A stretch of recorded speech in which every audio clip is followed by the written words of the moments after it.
Ladies and gentlemen, please do be so kind and give me a chance to start.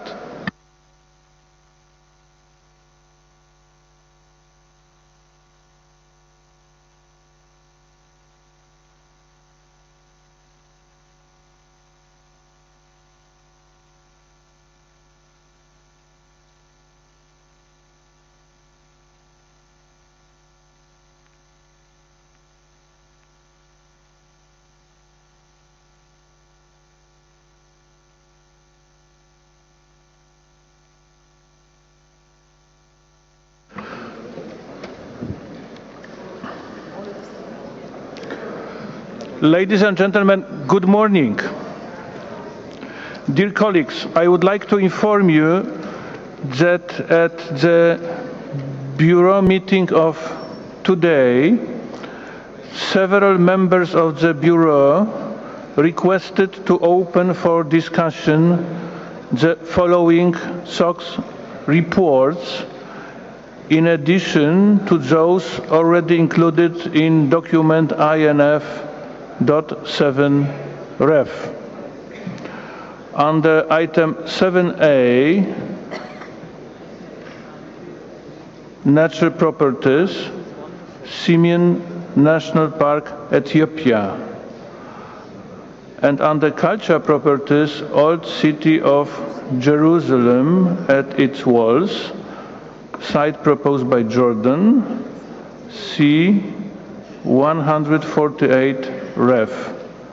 Let me please add that Bureau has proposed to proceed this very item at the very end of the day, of today. Under item 7B, Phong Nha Ke Bang National Park, Vietnam, and Lower Omo Valley, Ethiopia.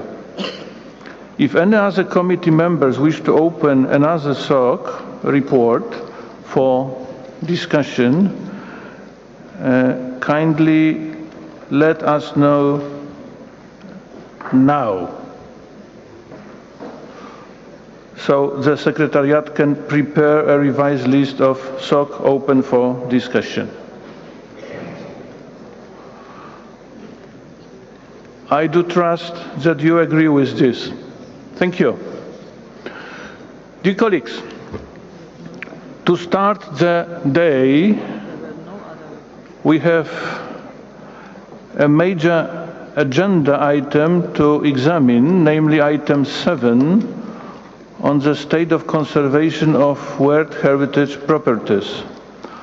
The World Heritage Convention is one of the most successful international instruments for the conservation of natural and cultural heritage sites, and its unique reactive monitoring process highly contributes to the efficient monitoring of threats affecting the properties and to the mitigation.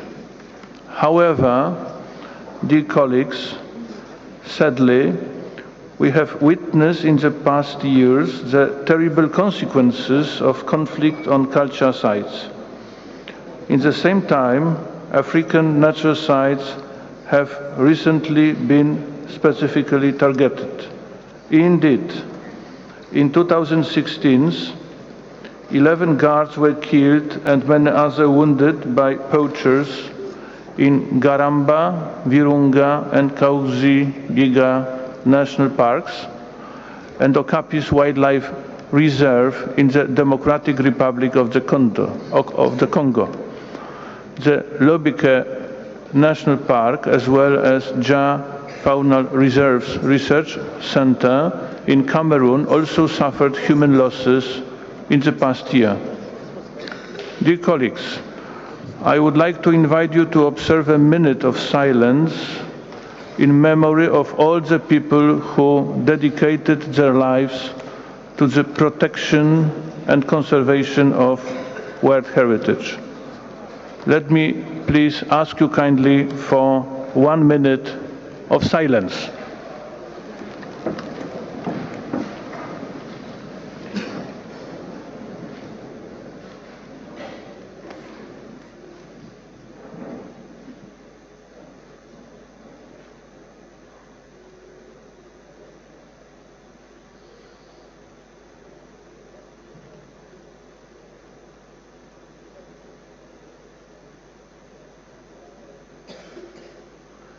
Thank you.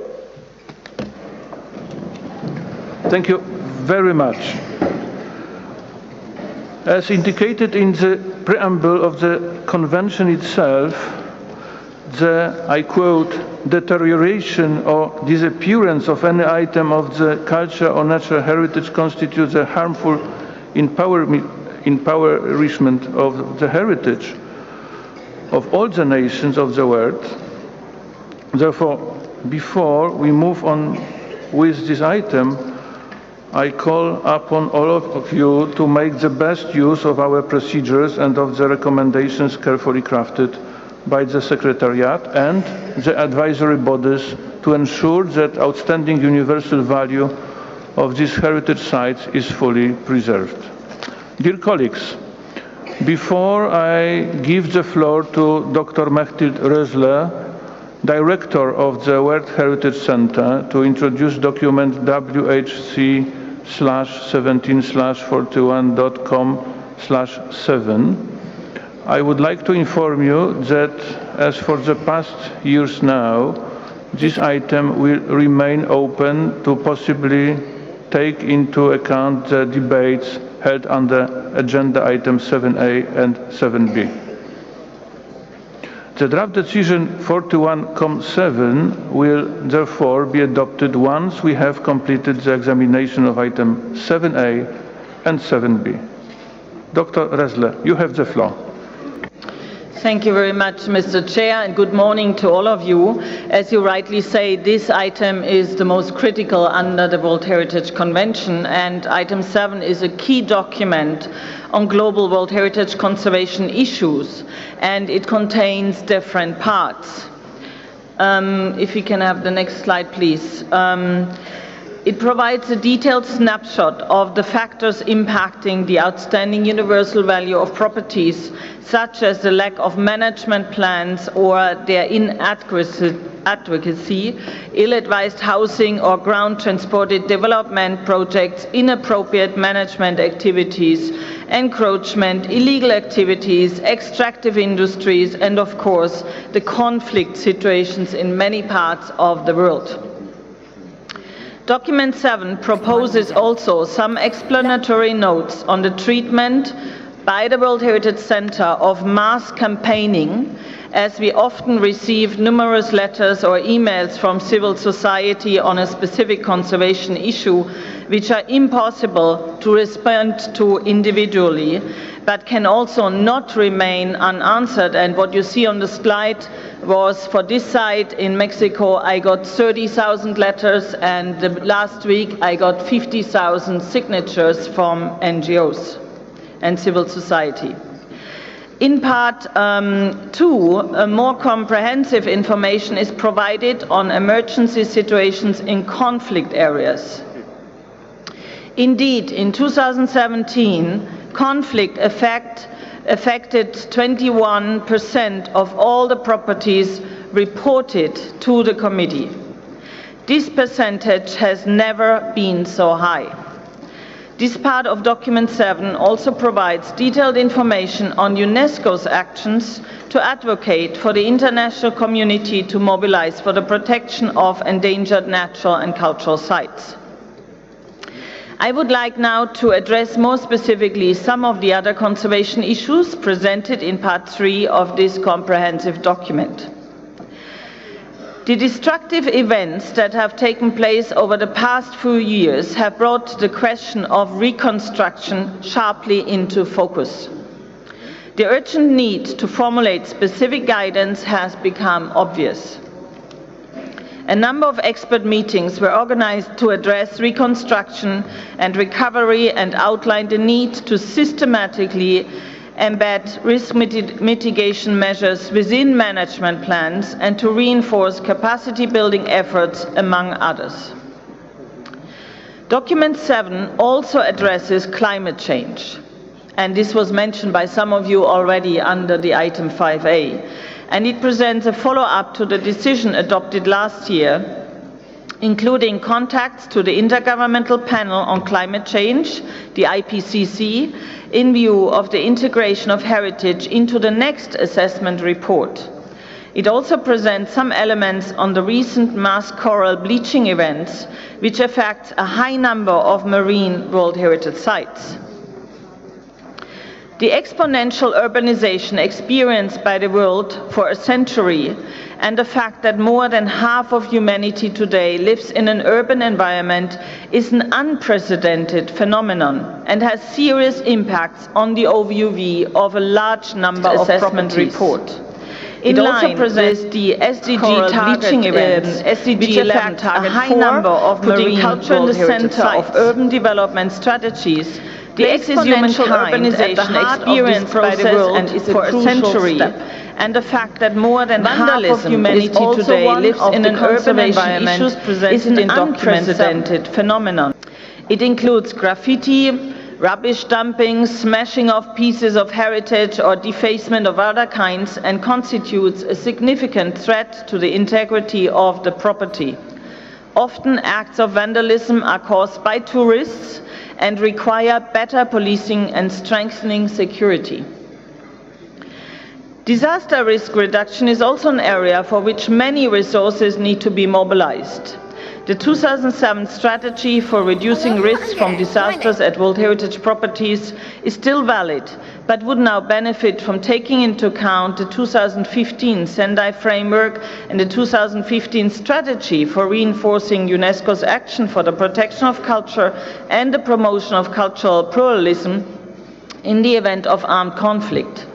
In addition, the Heritage Emergency Fund, established in 2015 for the protection of heritage in emergency situations, has already responded to a number of disaster situations, for example, in the ancient city of Bagan in Myanmar, or more recently in Haiti, Ecuador, and Peru. Another significant threat to World Heritage properties is posed by invasive species, and states parties are strongly encouraged to develop adequate resource strategies to eradicate invasive species in properties and prevent their introduction or reintroduction or establishment. In 2017, invasive species are reported in 15 natural and mixed properties. Our colleagues from the Convention on Biological Diversity have launched a few days ago a survey to all their parties on invasive alien species. As part of the Biodiversity Liaison Group, I feel it would be important for you to be all aware of this initiative. You can find the link to the survey on the screen. We will liaise with the CBD Secretariat to get the results of this survey and see whether any World Heritage properties have also been mentioned or are impacted.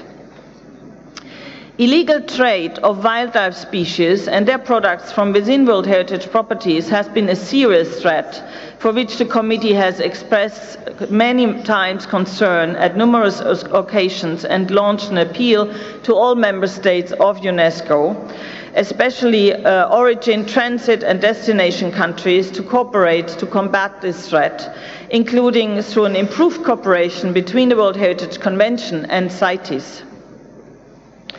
The last section of Document 7 presents an integrated approaches for the conservation of natural and cultural heritage. Integrated approaches can indeed strengthen holistic governance, improve conservation outcomes, and contribute to sustainable development at the property level. They are beneficial to realizing the conservation objectives of the Convention, while also assisting in the implementation of Agenda 2030 for Sustainable Development. A number of examples are provided in the document. As indicated, Mr. Chair, draft decision 41.7 will only be discussed at the end of the session. That means it's open until the 11th of July, so that any other issues which may emerge from item 7 or from item 7A or item 7B can be included in that. And I believe the advisory bodies would like to make some comments, Mr. Chair. Thank you. Thank you, Dr. Hessler. And now I would like to give the floor to the advisory bodies for additional statements on this very item. You have the floor. Thank you, Mr. Chair. The advisory bodies have 3 short interventions. ICOMOS will be followed by IUCN and then ICROM. The State of Conservation process this year has highlighted two key cultural issues, that of reconstruction and urban pressure, which together suggest the need for more holistic, coordinated and strategic approaches. And indeed, in terms of individual state of conservation reports, these same factors, or the lack of them, have been a focus for a number of properties. The challenges of putting in place such holistic, coordinated and strategic approaches are many. It is timely that this is being raised when we have property managers attending a forum, and many of them have been able to stay to hear the presentation and discussion of state of conservation reports. Property management is quite rightly based locally, and many properties fully engage local stakeholders and have effective coordination at local level.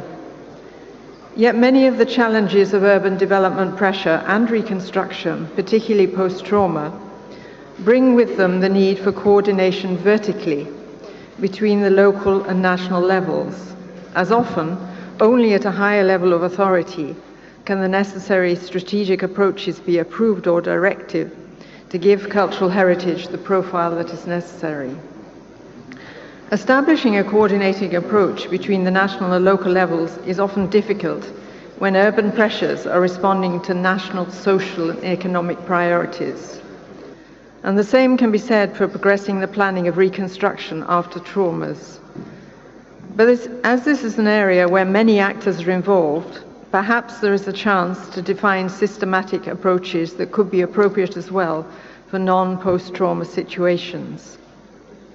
ICOMOS has facilitated the development of preliminary guidance on post-trauma reconstruction with the urgency appropriate to the post-trauma situations. The guidance sets out a strategic approach with vertical as well as horizontal engagement in order to identify key parameters at the earliest opportunity. The management of urban properties and the recovery of those impacted by traumas are thus setting out huge challenges for which we suggest much sharper tools are needed if cultural heritage in general and World Heritage properties in particular are to be seen as essential participants and valuable assets rather than obstacles to be overcome. Finally, may I just give an update? The ICOMOS guidance has been translated into French, Spanish and Arabic, and these are on our website, and a Russian translation will soon be available. And in order to reinforce this guidance document, a global case study has been launched, and we will update our website with all relevant information on this project shortly. Mr. Chair, I believe IUCN would now like to add their comments. Thank you, and IUCN has the floor. The floor is yours. Thank you, and good morning, Chair, and good morning to everybody. The committee will recall its consideration of the impacts from climate change on World Heritage properties during its 40th session. And we note the concerns regarding these impacts have greatly increased in the past year, notably because of the issue of mass coral bleaching in both 2016 and 2017, where the impacts on the Great Barrier Reef have been widely reported, but as we see, this is a set of episodes that's impacted properties across coral reef systems throughout the World Heritage Convention. And the Director of the World Heritage Centre has introduced the work the Centre's done to help to better understand the scale of those impacts. But there's growing evidence of climate change impacts across many World Heritage sites beyond impacts on coral reefs. These include issues of glacier loss, incidences of fire regimes changing, habitat shifts, droughts, amongst others. And the advisory bodies and the World Heritage Centre will seek to undertake further work to both quantify these impacts and advise the committee on future risks and the management measures that could be taken. World Heritage sites show the urgent and rapid action that is needed to reduce the impacts of climate change, and that it is essential that the highest degree of ambition and leadership by all countries is needed to secure the full implementation of the Paris Agreement of the UN Framework Agreement on Climate Change. And just to recall that that is a request to hold the increase in the global average temperature to well below 2 degrees centigrade, and to pursue efforts to limit the temperature increase to 1.5 degrees centigrade above industrial levels.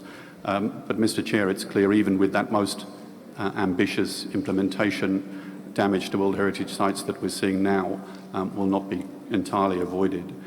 It's for these reasons that we consider the policy on climate change needs to be updated, and that's why we intend, subject to resources, to bring proposals for that to the 42nd session of the committee.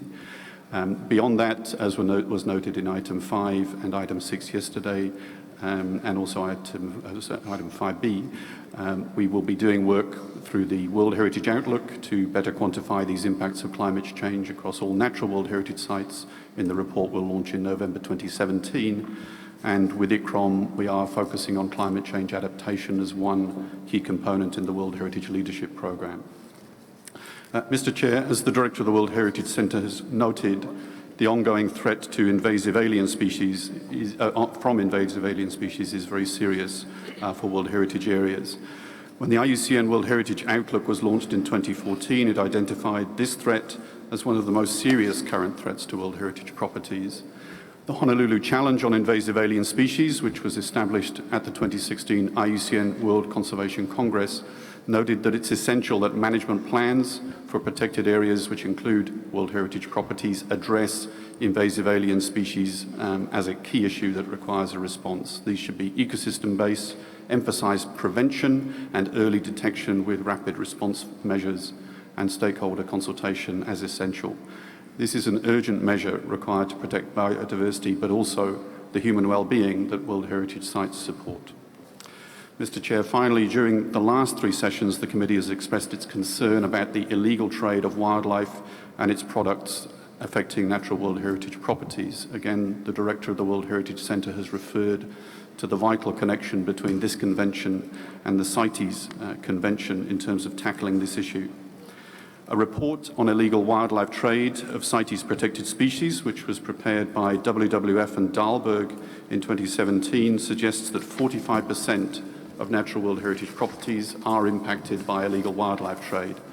In 2016, the Conference of the Parties of CITES passed a resolution that urges parties to develop strategies to reduce demand for illegal products of wild animals and plants, to strengthen legal enforcement and deterrence, and to create greater awareness of the consequences of illegal wildlife trade on conservation, on livelihoods, on sustainable development and on ecosystems. Mr. Chair, on Thursday the 6th of July at 1 o'clock, a side event on the subject of illegal wildlife trade will be hosted by IUCN and WWF and other partners in the advisory body space.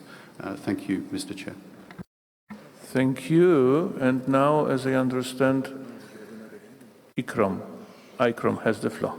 The floor is yours. Thank you, Mr. Chair.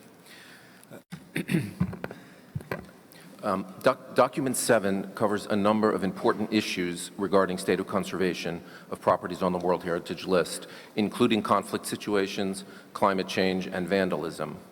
All are issues that, at least at the level of heritage management, are sometimes difficult to control. ICCROM, however, would like to first note that according to the document, over 76% of the state of conservation reports that will be examined at this session have, as one of the reported factors affecting the property, problems related to management systems or management plans. While state parties do need to deal with extraordinary problems from time to time, these statistics point to the fact that many of the important issues that we face in relation to the state of conservation of World Heritage properties are related to things under our control, the management of sites, the development of good management systems for those sites. For our part, ICCROM pledges to continue to work with states parties to strengthen their capacities to plan and manage for their properties, whether in emergency situations or simply when better management systems are needed. In regard to conflict situations, ICCROM first expresses solidarity with affected people and communities, and we emphasize the need to work closely with state parties, both during conflicts, to be able to mitigate factors as much as possible that affect the heritage. In the short term, we would call attention to the capacity building activities that we have done through our ICCROM Athar Center in Sharjah, which in partnership with the UNESCO offices in the region have managed to organize a number of first aid courses for Libyan, Yemeni, and Syrian professionals, in addition to regional courses on risk management. We reiterate, however, the need to ensure that as these conflicts come to an end, the international community must continue to play a long-term role in aiding affected communities and in building capacities for long-term recovery.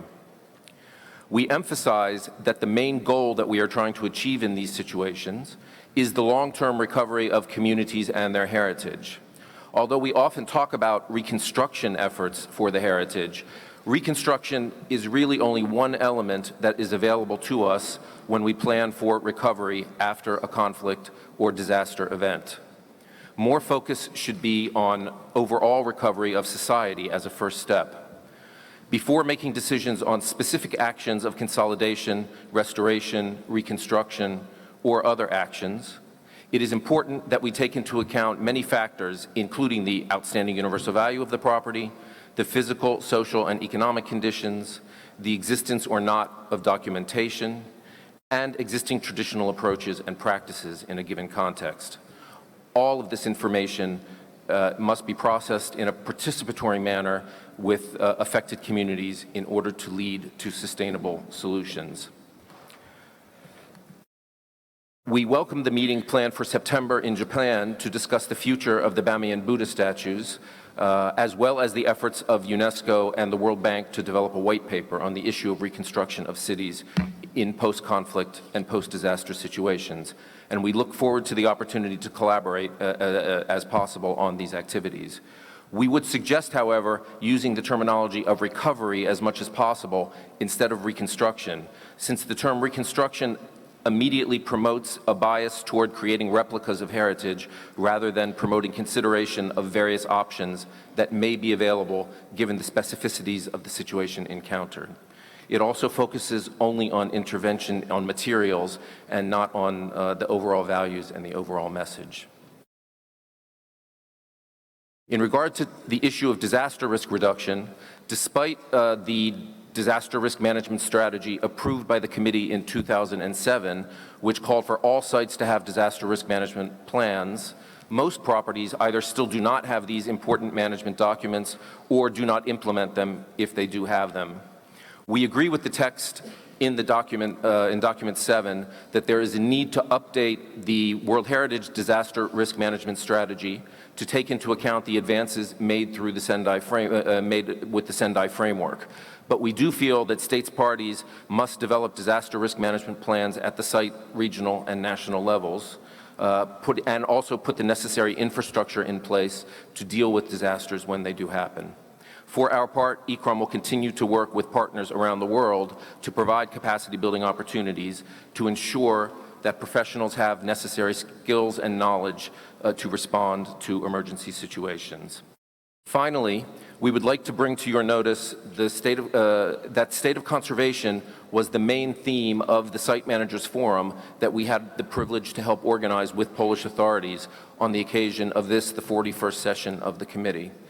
The forum is still ongoing, and we would like to thank the Polish authorities for sponsoring this forum. There was in-depth discussions on many of the key state of conservation themes by site managers from all parts of the world, and we would ask the committee members to note the final statement that will eventually be coming out of that site management forum, because it contains many important considerations that we will be discussing and touching on during item 7 of our agenda. Thank you very much, Mr. Chairman, for allowing me the opportunity to address the committee. Thank you. Thank you very much indeed to all our advisory bodies. And are there any comments or questions?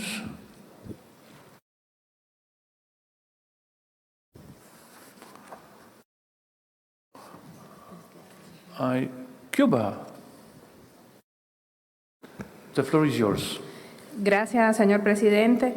Deseamos, en nombre de la Delegación de Cuba, agradecer al Gobierno de España por el financiamiento y la posibilidad de que podamos expresarnos en español, una lengua muy bonita y que no hemos podido usar mucho en la ciudad.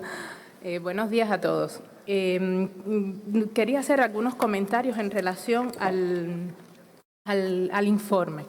En particular, resaltar un tema que nos parece de vital importancia y es la coherencia que debe haber en este tipo de documentos con otras estrategias que tienen lugar en la UNESCO. Y me refiero específicamente a la estrategia para reforzar la labor de la UNESCO de la protección en caso de conflicto armado. Es cierto que está referido en el informe que nos presenta la Secretaría. Sin embargo, vemos que hay una desconexión todavía de esta estrategia. Hace 2 años que fue aprobada por la Conferencia General de la UNESCO y aún nos da la impresión que no hay una implicación total de los órganos como este comité, que es un órgano de total competencia en este tema, en un seguimiento oportuno de esta estrategia. No hay un punto en el orden del día donde este comité pueda ser informada de esta estrategia, de los pasos, de en qué punto está el plan de acción. Y es un tema importante, muy importante, que se pretende también extender y rebasar el tema del conflicto armado, sino también ir a las situaciones de catástrofe. Y me parece que debemos trabajar aún y reflexionar en cómo poder integrar esta estrategia que todavía no se ha definido cuál va a ser su mecanismo de seguimiento, pero que debería estar en el marco de las convenciones y no del Consejo Ejecutivo de la UNESCO. Y es un ejemplo de lo que nos está faltando. Quería hacer referencia también a un tema que nos preocupa y es la necesidad de continuar fortaleciendo la cooperación, y ayer lo hablábamos, entre los órganos consultivos y los Estados miembros. El mecanismo de monitoreo reactivo comienza a convertirse en una presión política para los Estados partes. No es posible, sin cooperación, sin un diálogo coherente, avanzar. Tenemos ejemplos en la UNESCO de otros mecanismos que simplemente han perdido credibilidad por esta presión política que en ocasiones se genera hacia los Estados. Cuba reitera su compromiso con la protección del patrimonio, con la defensa del medio ambiente, con la lucha contra el cambio climático, pero también reiteramos la soberanía de los Estados en el uso de sus recursos naturales de una manera sostenible, en la defensa de sus prioridades, y creo que este comité debería tener en cuenta la necesidad de equilibrar estos dos elementos y que la estrategia de reforzar la labor de la UNESCO llegue a este comité, sea examinada y pueda ser utilizada como un mecanismo importante y de cooperación entre todos los Estados. Muchas gracias.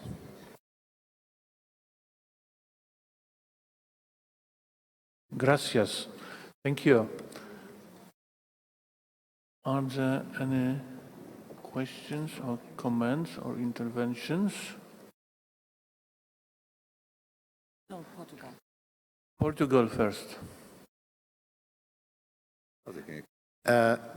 Thank you, Mr. President. Just very briefly to underline, because this is an issue that obviously is of great interest for all Portuguese-speaking countries.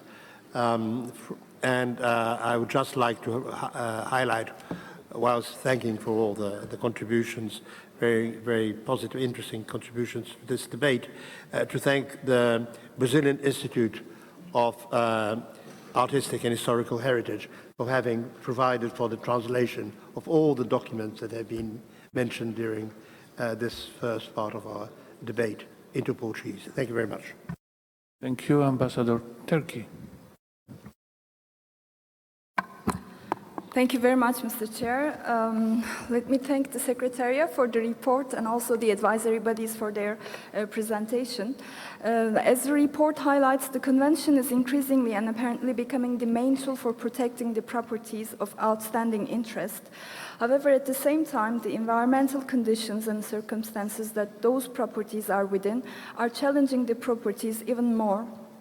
Besides destruction of properties, either consciously or unconsciously, passionate new urban developments for certain economic concerns or infrastructural needs, tourism facilities, conflict situation, low management capacities of local authorities are cumulatively adding more damage or threat to the properties. While some of these matters cannot be managed or controlled, some can be avoidable upon the awareness raising and training programs, provided that their reflection on site is assessed and monitored efficiently. From this point of view, we attach great concern to capacity building programs and the role of Category 2 centers in the field, together with other tools such as periodic reporting, impact assessment activities, and reactive monitoring. And in this regard, we also believe that the good management of our sites is an important matter, and the capacity building of particularly the site managers is of utmost importance. And in this regard, we would like to commend the Polish authorities for introducing the first ever Site Managers Forum, which we believe is a great asset, and we hope that this forum will be continued in the upcoming committee meetings. Thank you very much. Thank you. Now, Peru, the floor is yours.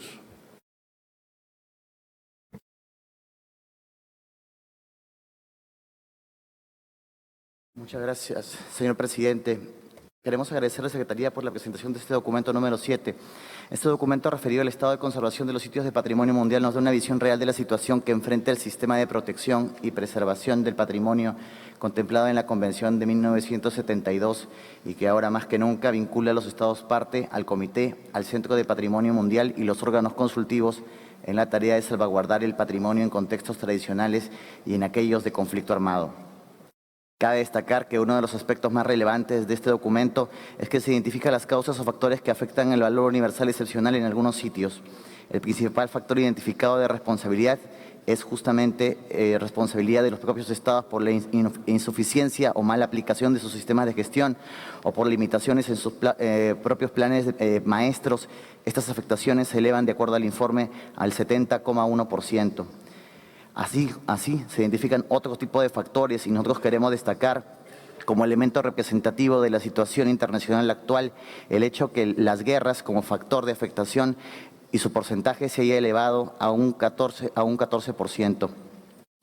En este informe, asimismo, se hace una evaluación y una referencia importante a la participación, a las actividades en situaciones de emergencia, en particular en Mali, Nigeria, Afganistán, Siria, Irak, Libia y Yemen, cosa que es importante resaltar. Señor presidente, el Perú ratifica su compromiso una vez más con la protección del patrimonio y la preservación y protección del patrimonio y que desea reconocer las acciones de la UNESCO en esta materia. Muchas gracias. Muchas gracias. Thank you. And the floor goes to Finland now. The floor is yours. Thank you, Mr. Chair. Finland would like to thank the Secretariat for the comprehensive report that highlights the myriad of threats of World Heritage Sites currently face. The report clearly demonstrates World Heritage Sites are not isolated from the other threats of the world faces, be it conflicts or climate change, and therefore these threats can only be addressed through international collaboration. Peace is, of course, an absolute prerequisite for success. The report and the draft recommendation also rightly call for enhanced implementation of the Paris Agreement as well as other relevant agreements. Perhaps more joint public communication could be done among the different secretariats that would highlight the World Heritage Sites as examples of what will be lost if not enough action is taken. An example of this could be the potential loss of coral reef World Heritage Sites in the future. At the same time, we should not be overwhelmed by the threats, but take action wherever possible. Mitigation of threats can take place in many ways already, as also described in the report. Finland also looks forward for the reactive monitoring effectiveness evaluation due in 2018. Thank you, Mr. Chair. Thank you. And the floor goes to Poland. Poland, the floor is yours. Yes, thank you. In the first place, I would like to thank very much for kind words about the Site Managers Forum. We hope and believe that was very fruitful.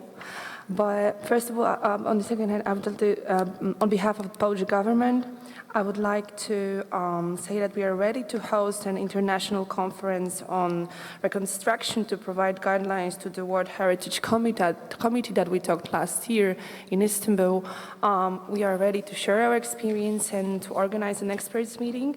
We already have a date that we would like to stick to, which would be March 2018. And we will bring you more details in the future. Thank you. Thank you. Angola has the floor now. The floor is yours. Merci, Monsieur le Président.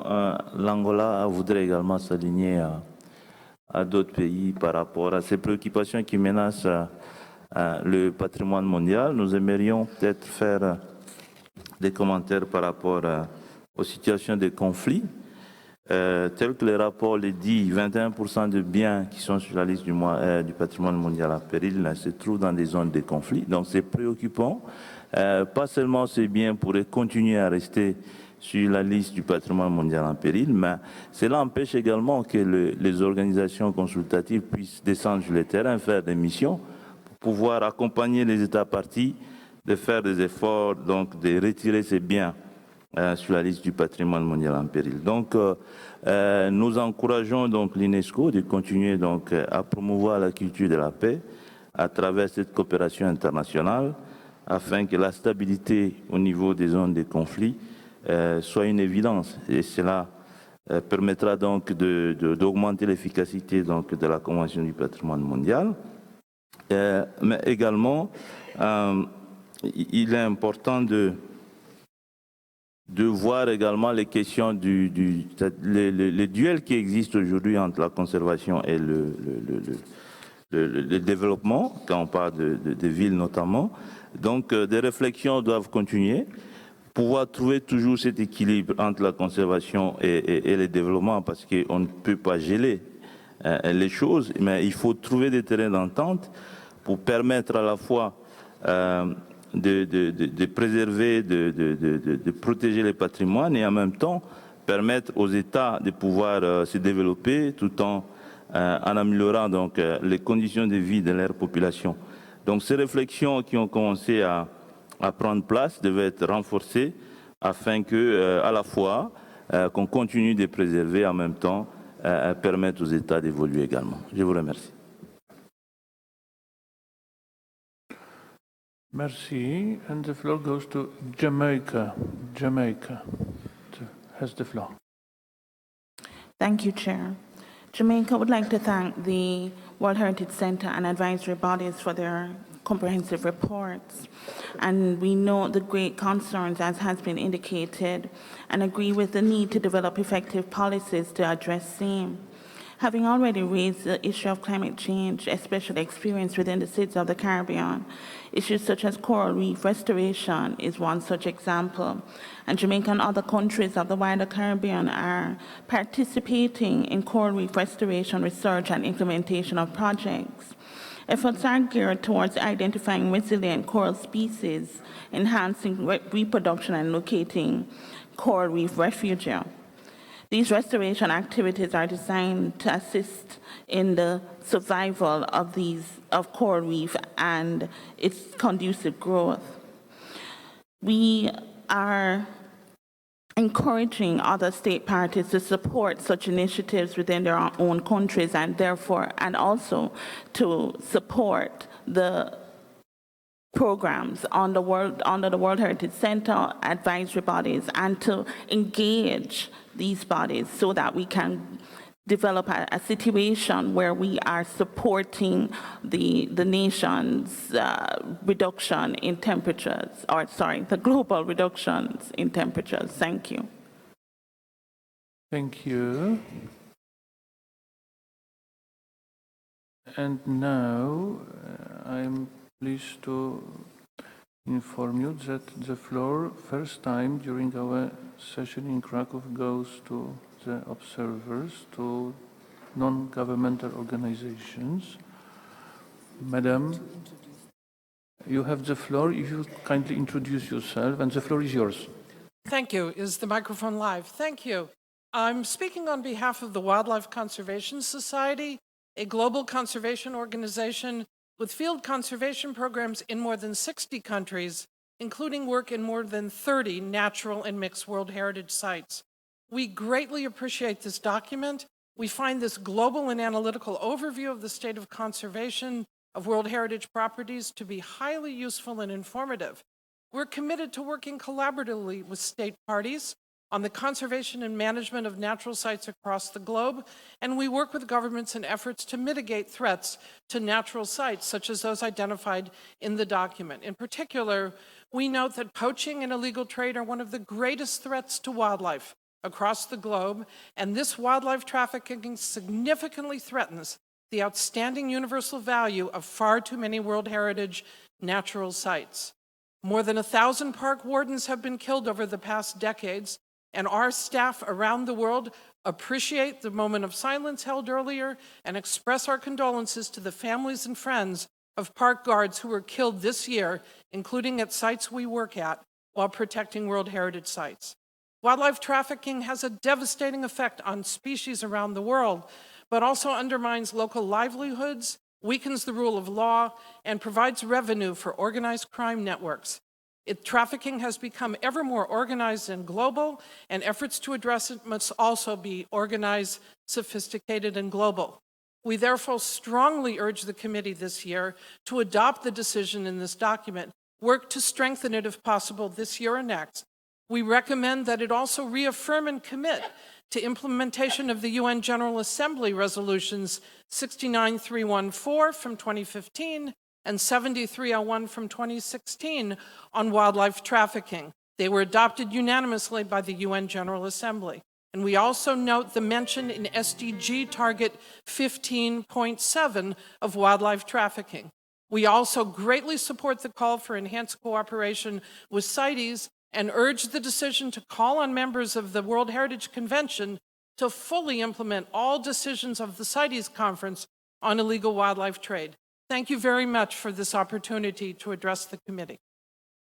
Thank you very much, Madam, and thank you very much indeed for your time management. Thank you.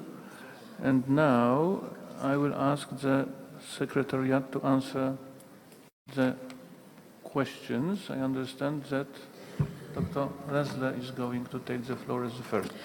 Yes, thank you very much, Mr. Chair. Very briefly, there were a number of points raised. First of all, I would like to thank Poland for the announcement of the conference on reconstruction in March 2018. I think the advisory bodies and the center will be very pleased to work with you.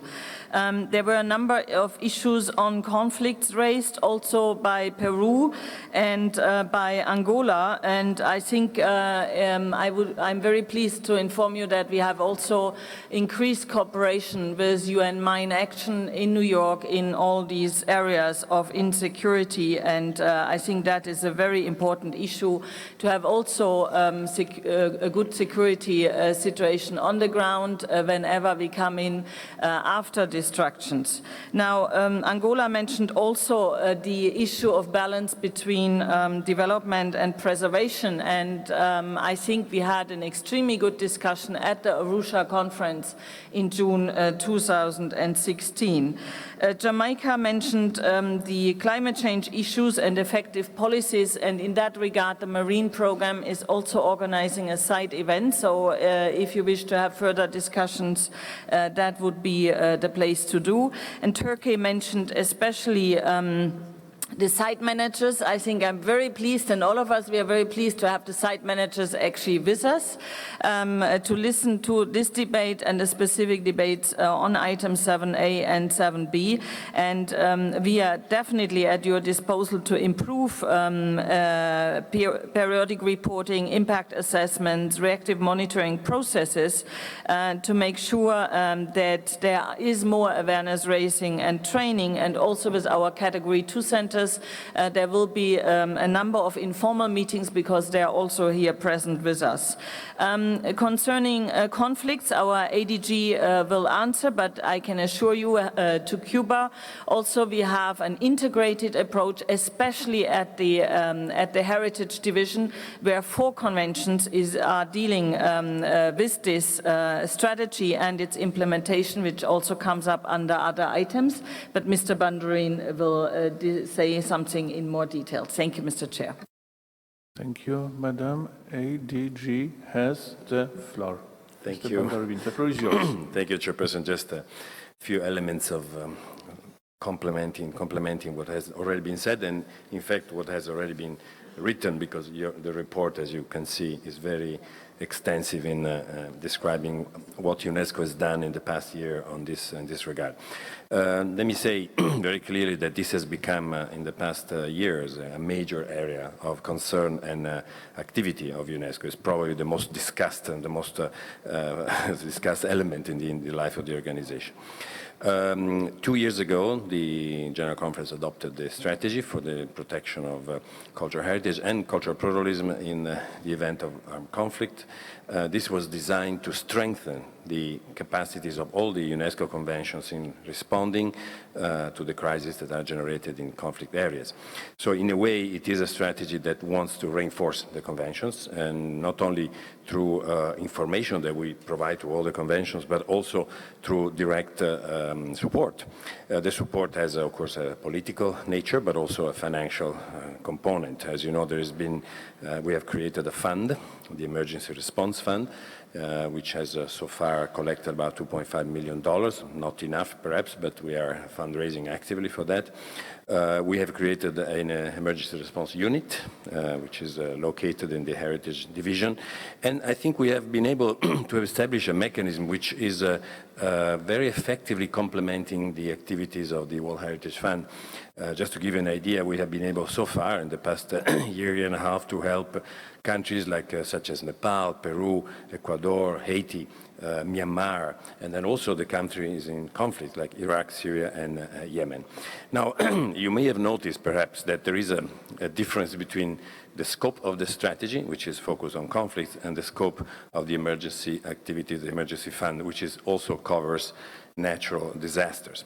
This is the reason why, following the request of many member states, we are proposing now to the next Executive Board and General Conference a new document, an annex to the strategy, which will also include the natural disasters in the activities of UNESCO.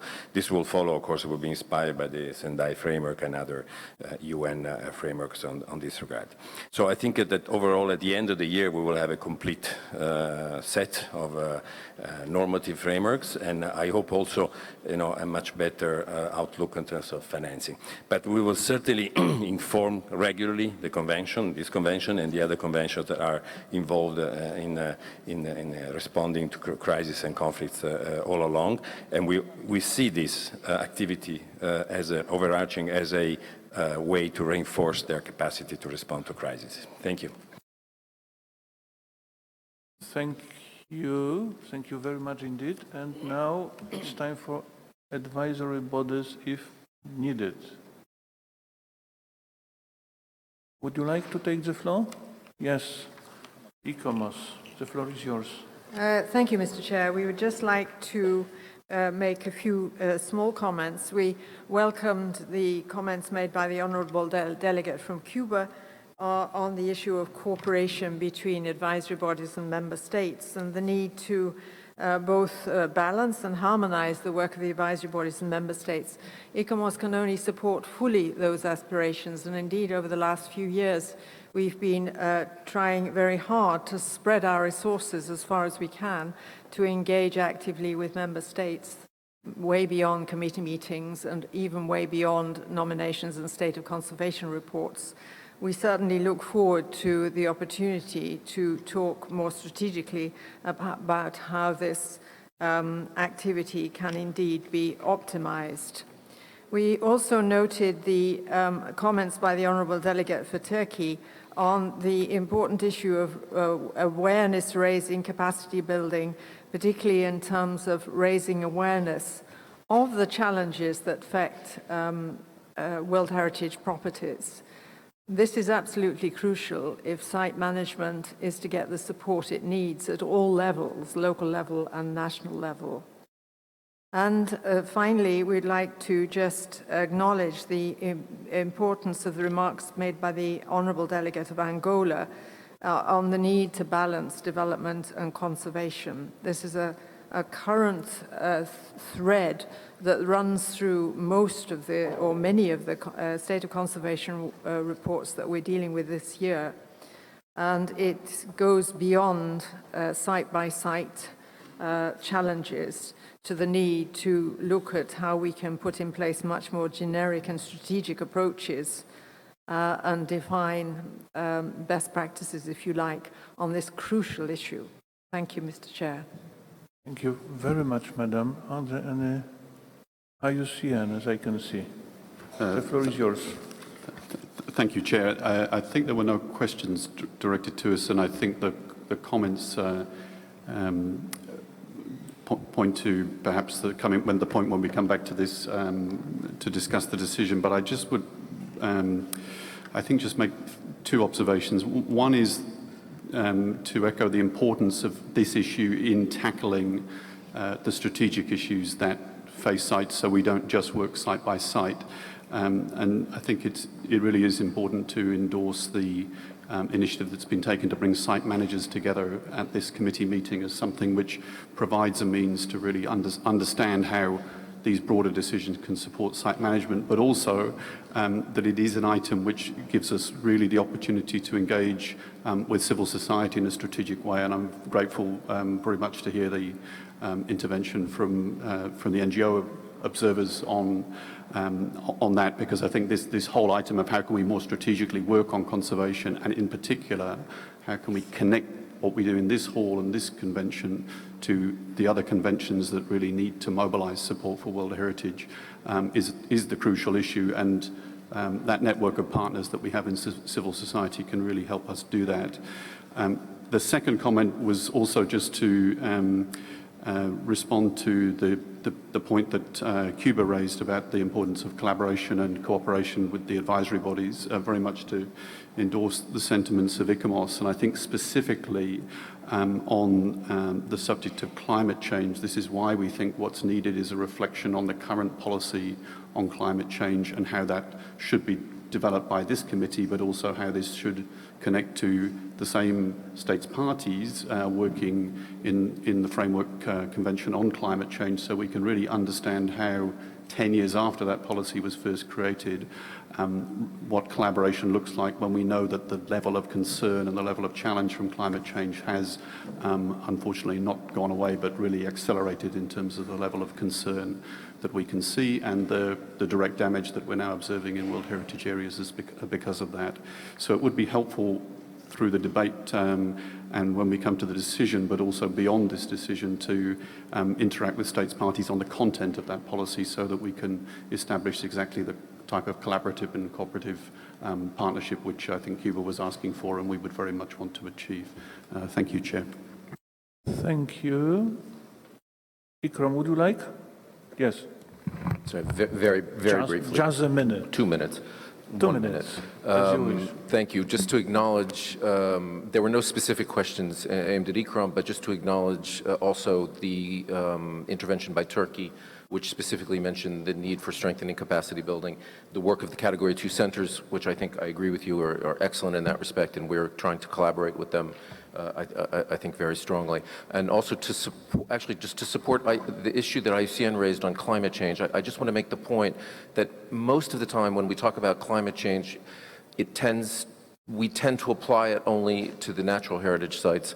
But the fact of the matter is that climate change is also of an incredibly important threat for cultural heritage sites in terms of obviously potential flooding of cultural heritage sites, but also things like migration is another issue. There are a number of issues that we need to look at also from the cultural heritage side, which could potentially have a devastating effect on the cultural heritage. So I just think it's something that we also need to look at in addition to some of the issues that have been brought out already in this report and in the discussion that we've been having. Thank you very much, Mr. Chair.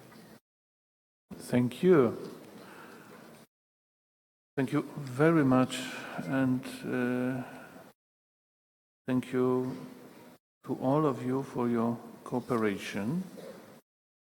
And now, my dear friends and colleagues, according to paragraph 190 of the operational guidelines, the committee shall review annually the state of conservation of properties on the list of World Heritage in danger.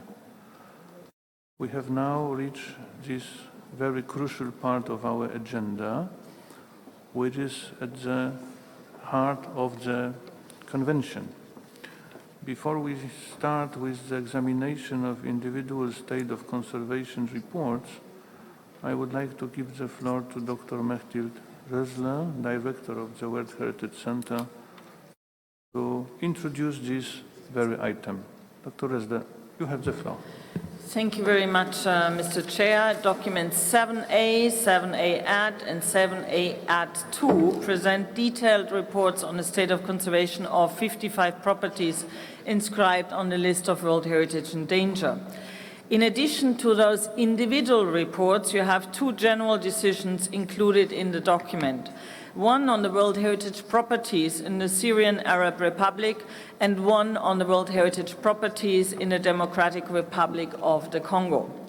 I would like to draw your attention to the fact that less than half of the 55 requested state party SOC reports were received by the World Heritage Center on the statutory deadline of 1st of February. So only 26 out of 55 were received, which made the timely preparation of the documents very challenging for the Secretariat and the advisory bodies.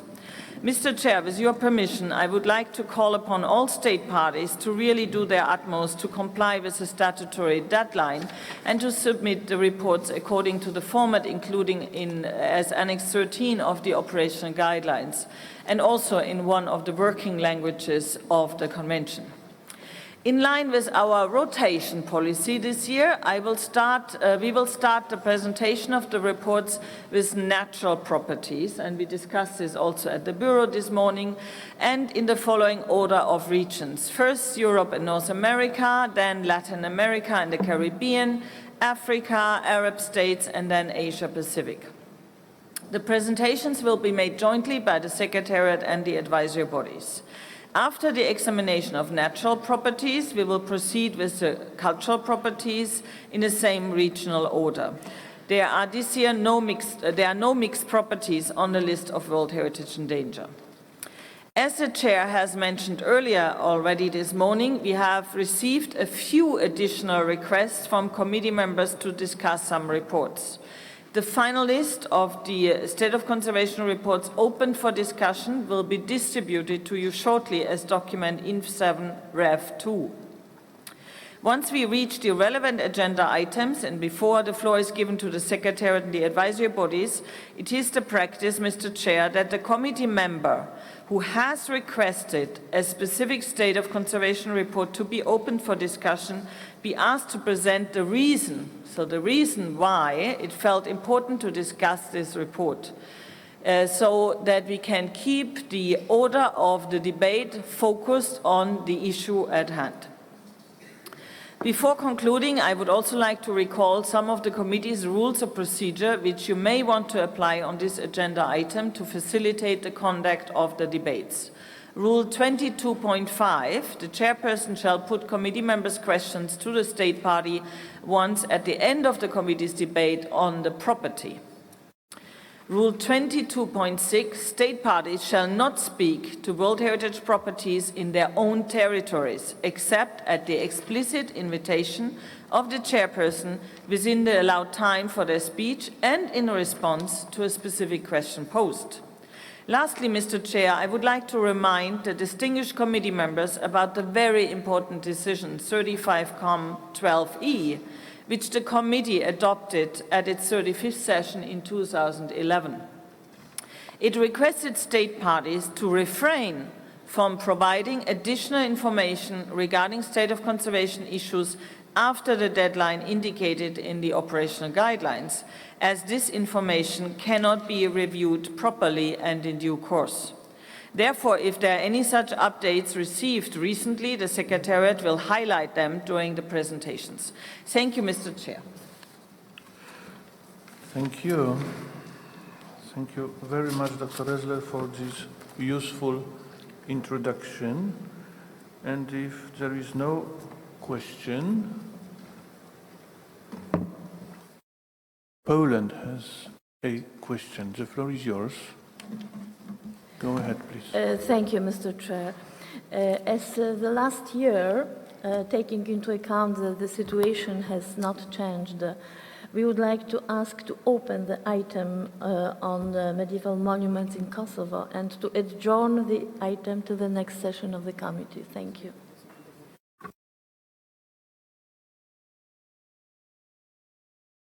It is well noted. Thank you.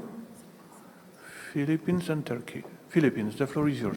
Thank you, Mr. Chair. I just second the proposal of the delegation of Poland. Thank you. Thank you. Philippines, Turkey, the floor is yours. Thank you, Mr. Chair. Likewise, Turkey would also like to second the proposal made by the Polish delegation. Thank you. Thank you. Burkina Faso, the floor is yours. Excellency. Merci, Monsieur le Président. Je voudrais intervenir sur un point concernant la demande d'ouverture de discussion du point 7.16, 7 à 16. Il y a le fait que les experts du pays et de l'État concerné ne sont pas encore arrivés pour des contraintes de visa qu'ils ont eues, mais ils seront là probablement demain.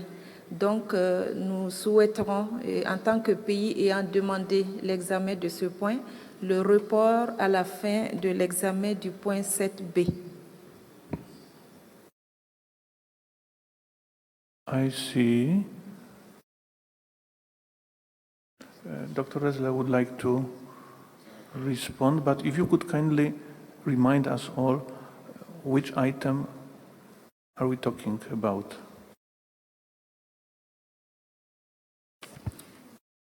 Il s'agit du point 41 comme 7 à 16, le parc national du Niokoloba-Koba du Sénégal. Senegal, thank you. Dr. Ressler, would you like to Yes, respond? I just was looking for the same, Mr. Chair, which site it was. So if you can all, for these questions, put forward the name of the site and the country. So if I understood correctly, you wish that this be discussed at the end of 7B, not at the end of 7A, which is then probably Wednesday, or no, Thursday, on Thursday. You wish to have it discussed on Thursday? Today we have Tuesday, to be precise, yeah. C'est bien le cas. Nous souhaiterons que ça soit examiné à la fin du 7B. Thank you. Merci, Madame. Zimbabwe has the floor. Excellency. Thank you, Mr. Chair. Zimbabwe would like to request the postponement of the discussion of the Selous Game Reserve, United Republic of Tanzania, 7A17 to after 7B. We have the state party is meeting with the advisory bodies on the basis of new information that has been received, and we would like that consultation to be complete. Thank you. Thank you. Dr. Ressler, would you like to respond? Please. Thank you very much, Mr. Chair. These were the last two items under the African region, Niokolo-Koba and Selous Game Reserve, which will be then discussed after the discussions of 7B on Thursday. Thank you. Thank you. Are there any more questions? I see none. So we shall now proceed with the examination of the first report,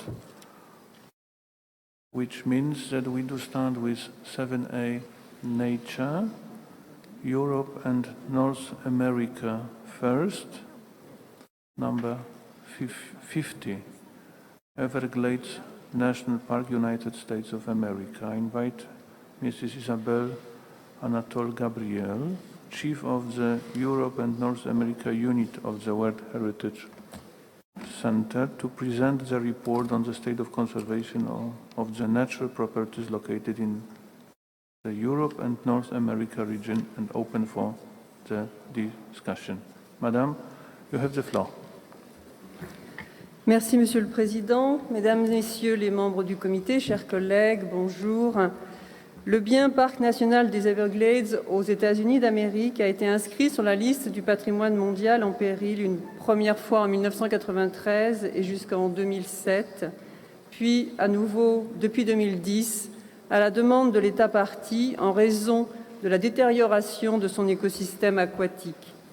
En 2011, une mission de suivi réactif du Centre du patrimoine mondial et de l'UICN a contribué à établir l'état de conservation souhaité en vue de retirer le bien de la liste du patrimoine mondial en péril.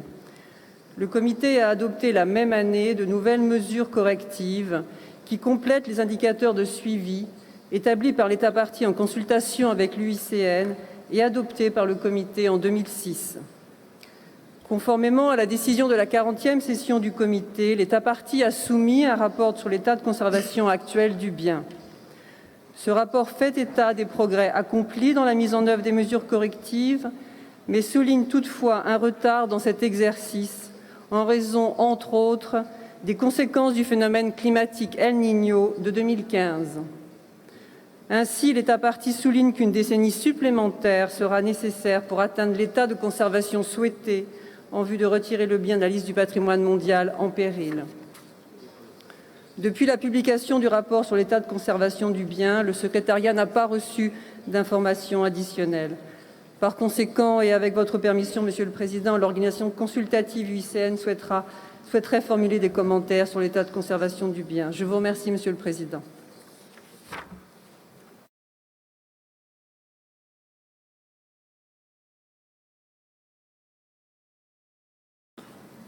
Thank you. Now I invite the committee members to express the comments. IUCN first. Yes, of course. Thank you, Mr. Chair. IUCN welcomes the continued progress made by the State Party on the implementation of the corrective measures, noting their complexity and that they are part of a long-term recovery programme for the property. However, the increasing abundance of invasive alien species is a significant concern. IUCN therefore recommends that the committee request the State Party to ensure that the necessary resources are made available for their successful containment and eradication, and to prevent the introduction of additional invasive alien species already present in the areas in close proximity to the property. IUCN further notes with utmost concern the potential for hydraulic fracturing in the vicinity of the property, as reported by the State Party, and recommends that the committee request the State Party to ensure that any such activities proposed in the vicinity of the property, particularly in upstream areas, are not permitted to proceed if they could have a negative impact on its outstanding universal value. Thank you, Mr. Chair. Thank you. And now I can really invite the committee members to express their comments, if any. Portugal has the floor. The floor is yours.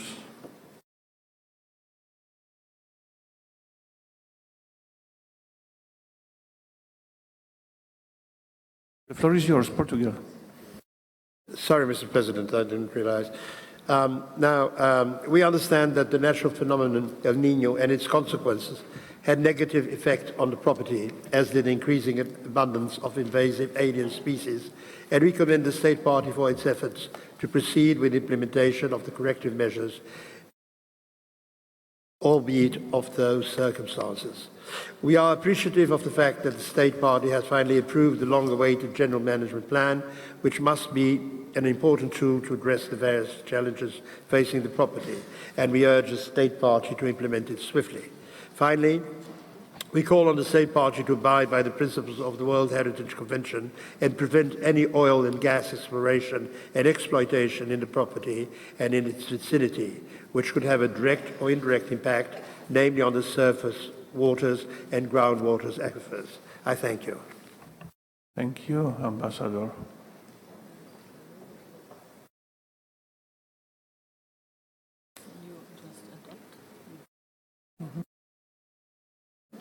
I do not see any more comments. I would like to give the floor to the Secretariat and IUCN.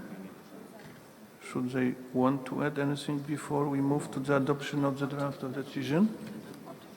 No. Thank you very much. So I now invite you to adopt the draft decision 41.7a.1 concerning this property. Mr. Rapporteur, have you received any amendments on the draft decision proposed? Thank you, Chairman. No, we don't receive any amendment for this item.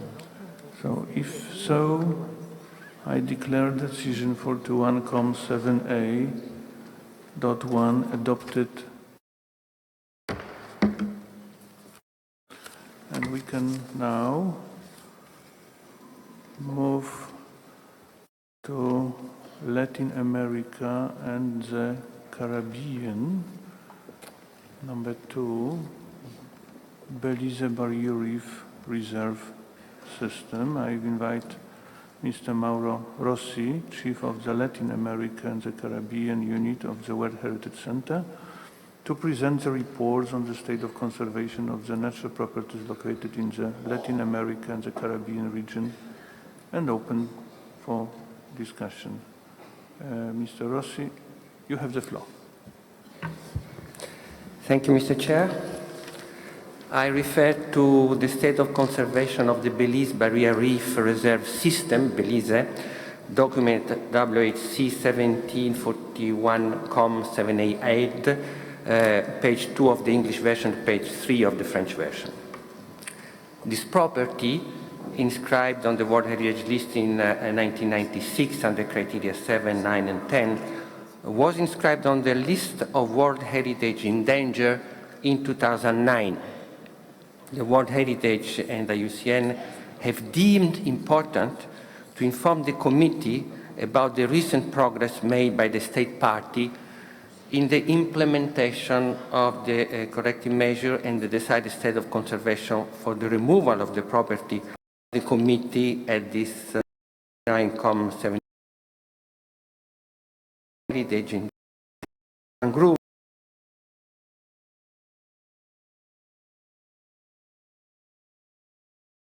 actively important of the December 2016 the Cabinet of Ministers in these days. Task force was formed of exploration band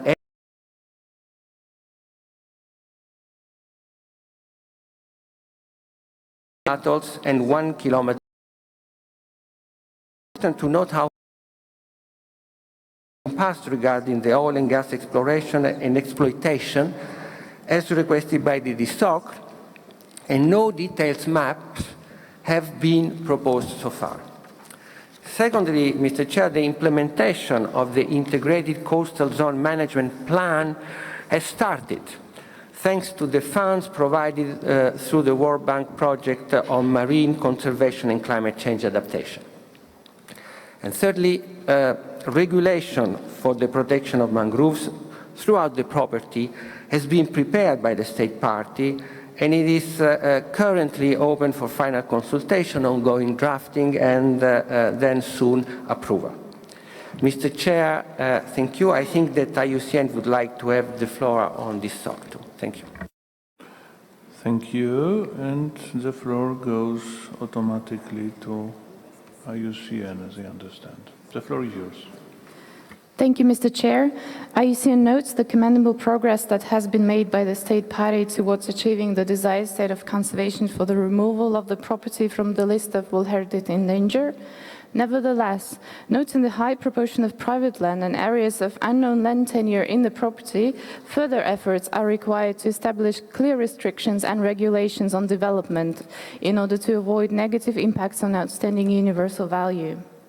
While ongoing revisions of the mangrove regulation and environmental impact assessment regulations can provide the necessary regulatory framework. Could you kindly a bit slow down?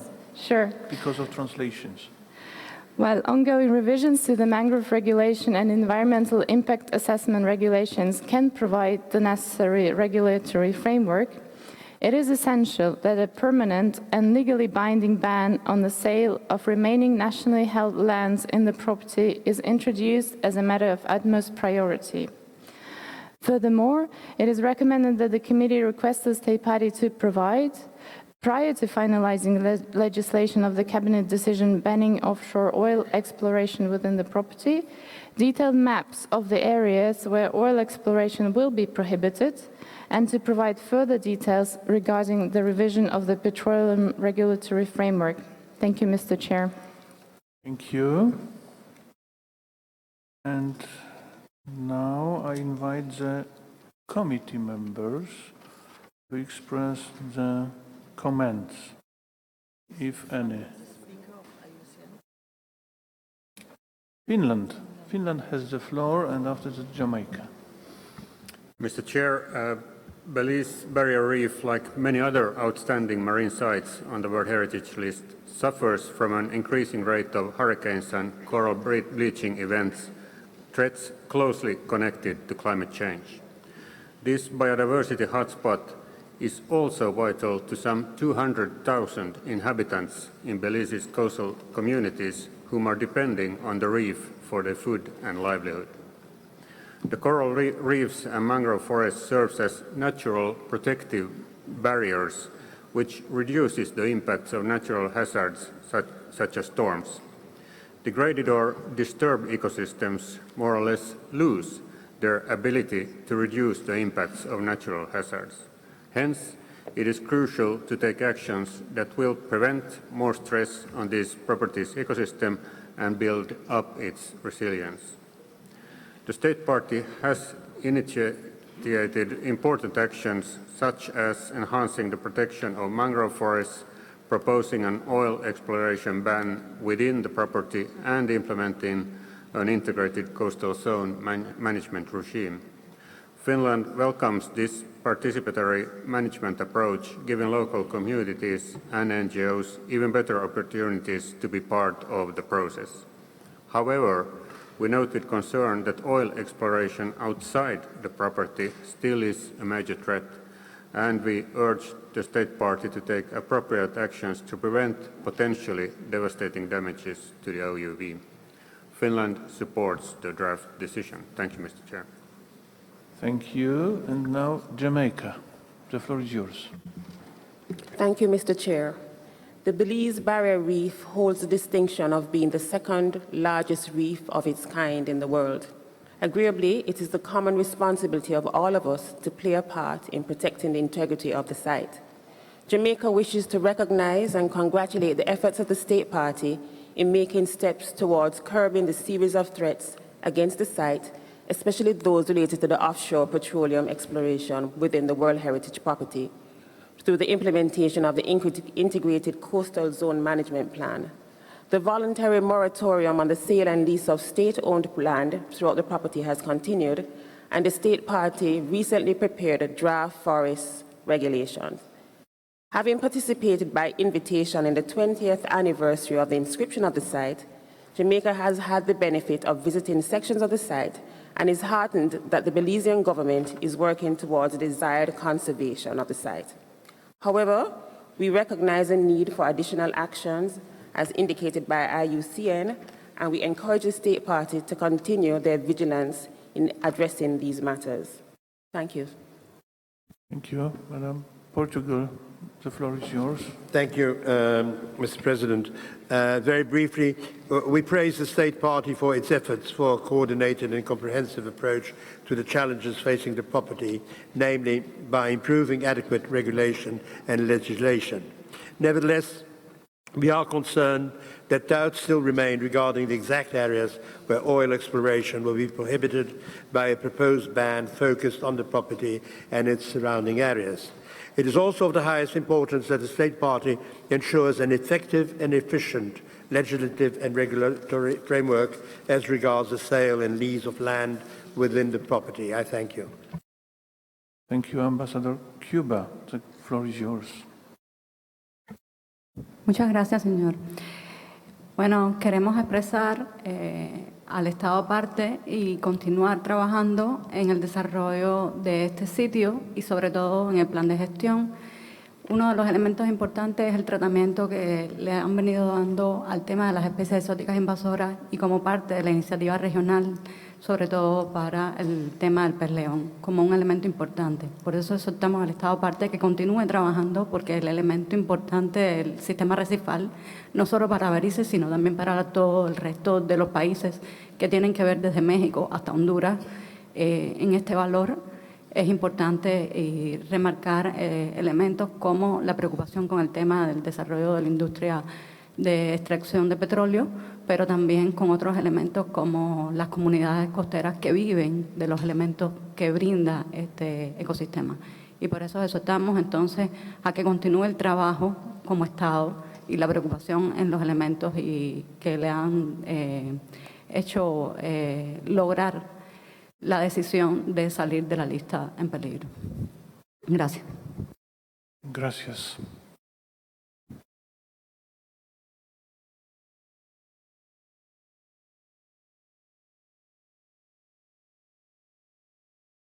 I do not see any more interventions.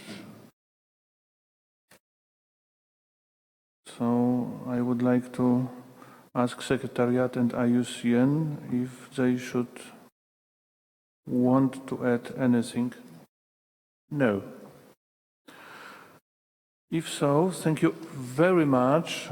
And now I invite you to adopt the draft decision 41.7a.2 concerning this very property. Mr. The rapporteur, have you received any amendments on the draft decision proposed? No, Chairman, we have not received any amendment for this item. Thank you. Thank you very much. If so, let me please declare decision 41.7a.2 adopted. Ladies and gentlemen, I now invite Mr. Rossi to read the list of the properties for which the reports are proposed for adoption without discussion. Mr. Rossi, you have the floor. Thank you, Mr. Chair. Actually, the only state of conservation report concerning natural properties in the Latin American Caribbean region inscribed on the list of World Heritage in danger, proposed for adoption without discussion, is the following: Rio Plátano Biosphere Reserve, Honduras, Decision 41.7a.3. Thank you, Mr. President. Thank you. If there is no objection from the committee on those state of conservation reports, Cuba has the floor. Gracias, señor presidente. Es una duda de procedimiento. Es la práctica que estos informes se pasen sin debate. La Secretaría puede proponerlo, el Estado estaría de acuerdo. O sea, me gustaría, quizás es un problema de desconocimiento un poco de cómo funciona, pero me sorprende porque normalmente siempre esto es una facultad de los Estados proponer que un informe pase o no sin debate. Es solo una duda. Muchas gracias.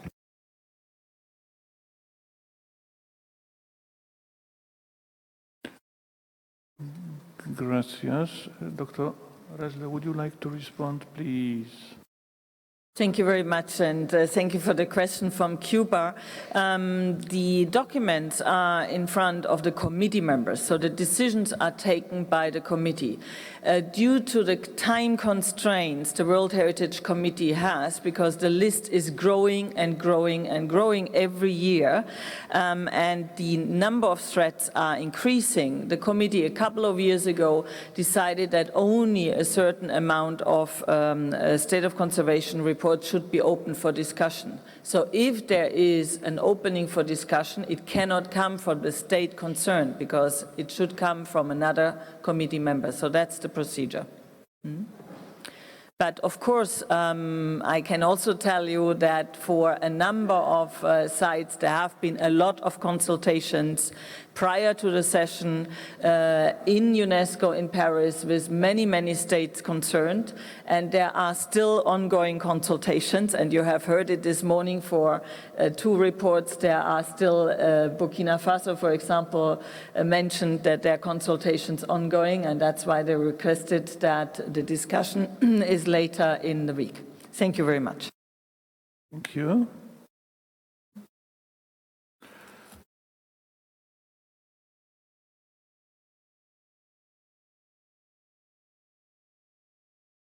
So I declare the decisions read out adopted. I would like now to ask whether any observer delegation would like to express themselves about one of the properties.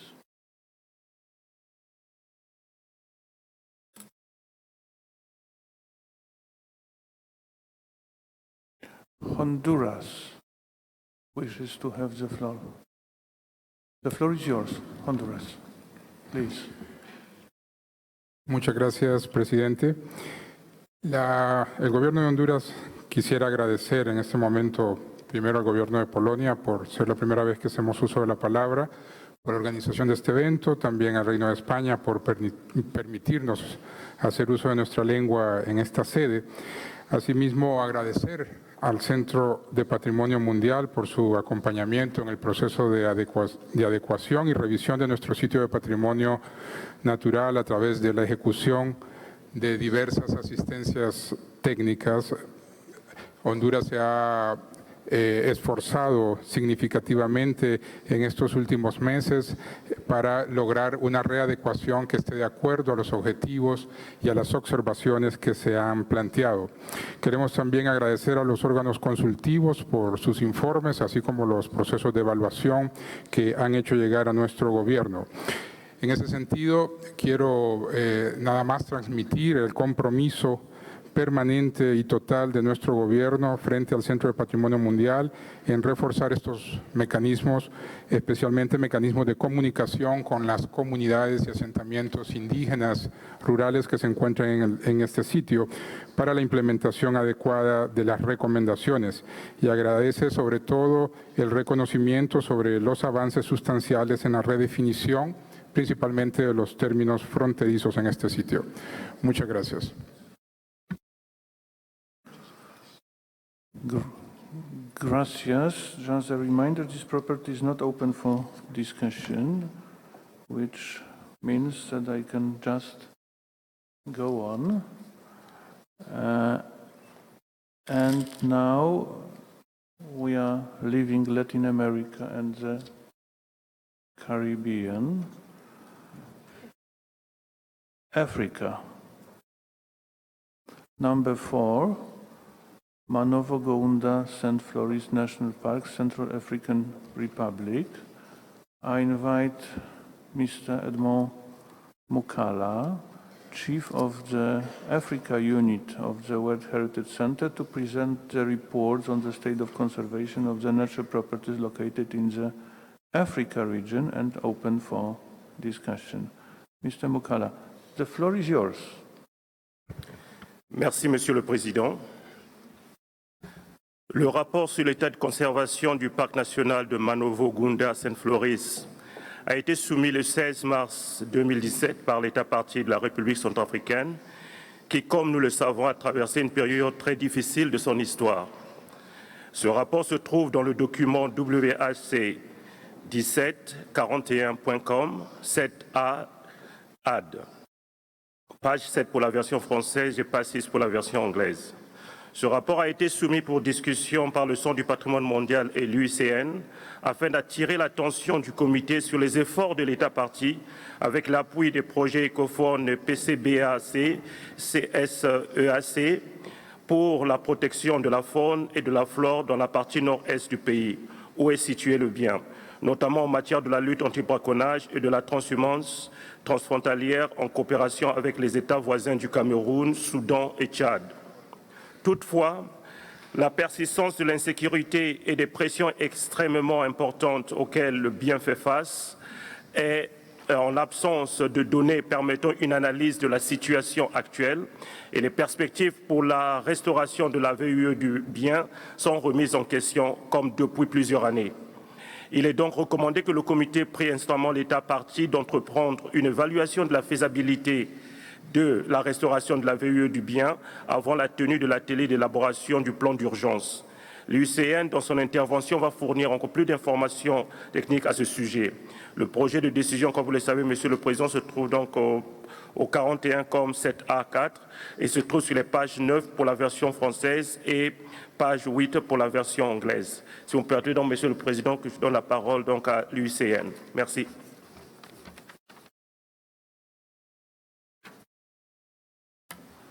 Merci. Thanks.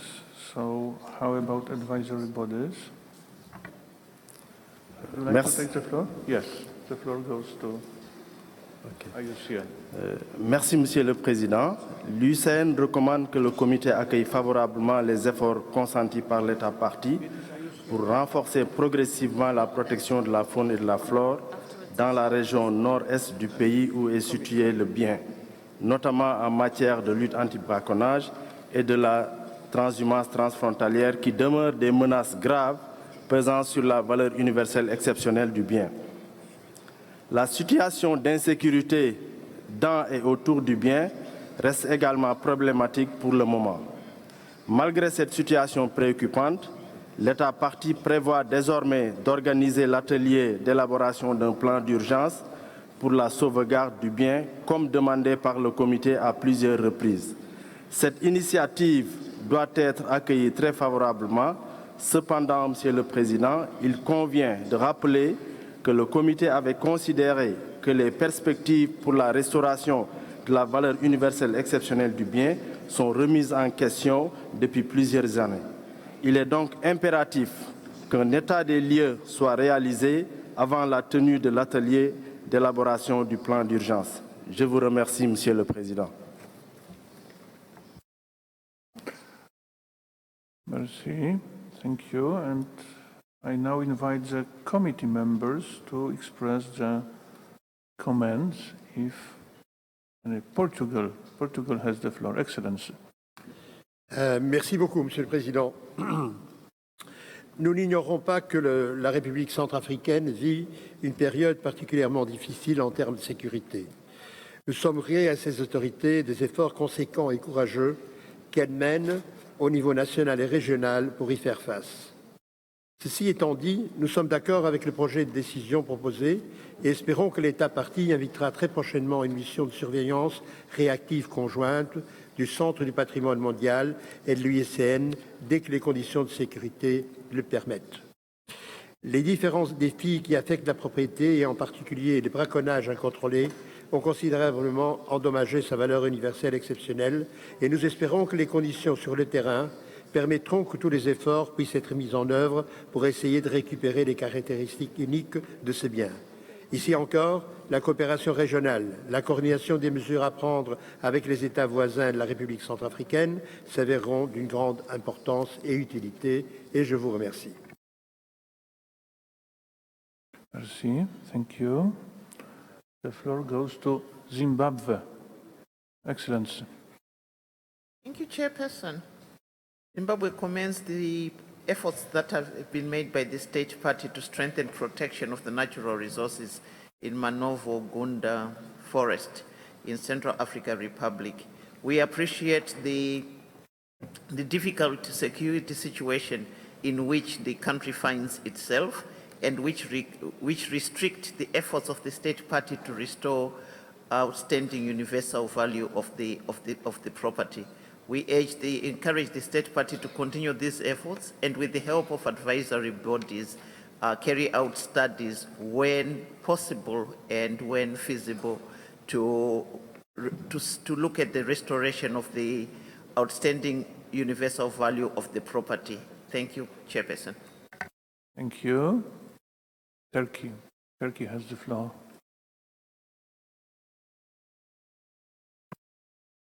Thank you, Mr. Chairman, for allowing me to speak about these parks. The state parties, other national parks have similar problems. We discussed in the past committee meetings. We do congratulate the efforts that they are making to improve the conservation of the property, but we don't have sufficient information flowing from the state parties, and some of the problems are unfortunately cannot be controlled by state alone.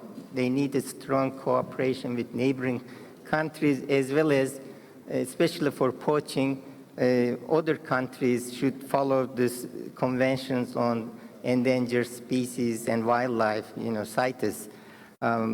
We commend the state's efforts to maintain the park's outstanding universal value, but I think it is questionable that there is a need to reevaluate the outstanding universal value because of lack of the data is not flowing to us. So maybe there, as soon as the security issues are resolved or become better, a reactive monitoring mission should be made to the property and reevaluate the property's outstanding universal value. Thank you. Thank you. And the floor goes to Jamaica. Jamaica, the floor is yours. Thank you, Chair.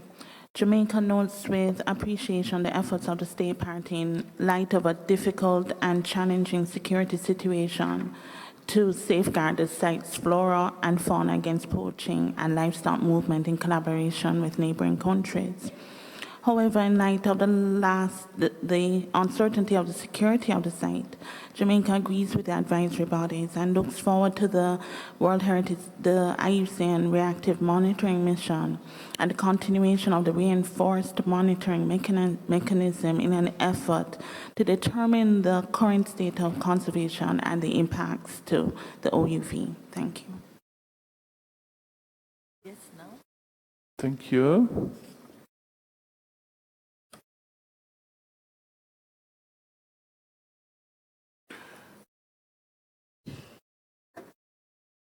If so, I now invite you to adopt the draft decision 41.7a.4 concerning this property. Mr. the Rapporteur, have you received any amendments on the draft decision proposed?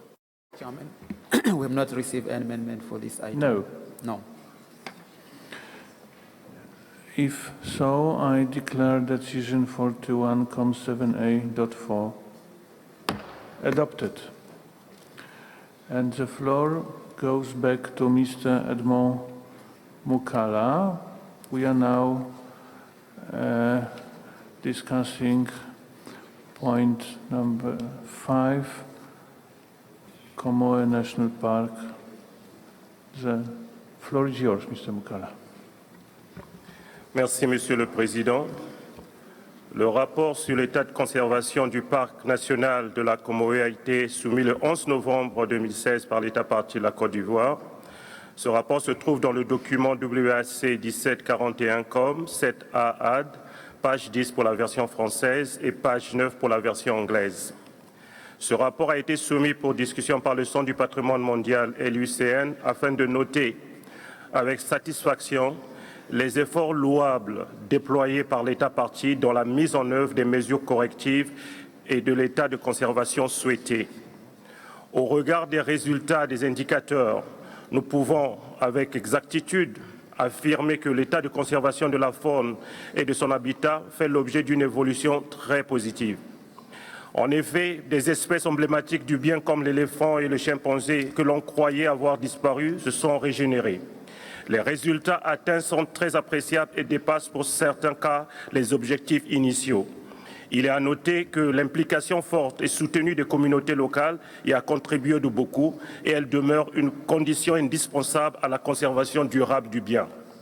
Sorti d'une décennie de crise politique, sécuritaire et même sociale sans précédent de son histoire, l'État parti a su démontrer avec hardiesse sa volonté et engagement dans la mise en œuvre effective des objectifs de la Convention de 1972 en mobilisant toutes les ressources nécessaires afin de satisfaire les mesures correctives demandées par le comité. À cet effet, Monsieur le Président, on peut estimer que la VUE du bien a été fortement réhabilitée et renforcée. Par conséquent, il est recommandé que le comité retire le bien de la liste du patrimoine mondial en péril. L'UICN, dans son intervention, va fournir plus d'informations à ce sujet. Le projet de décision 41-7A5 se trouve sur la page 12 pour la version française et page 11 pour la version anglaise. Merci, Monsieur le Président. Si vous me permettez donc de passer la parole à l'UICN. Merci.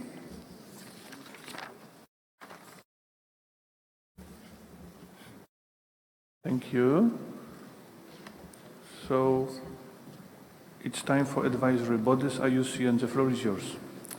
Merci, Monsieur le Président. L'UICN apprécie positivement les efforts très importants consentis par l'État parti dans la mise en œuvre des mesures correctives et dans l'atteinte des indicateurs de l'état de conservation souhaité en vue du retrait du bien de la liste du patrimoine mondial en péril.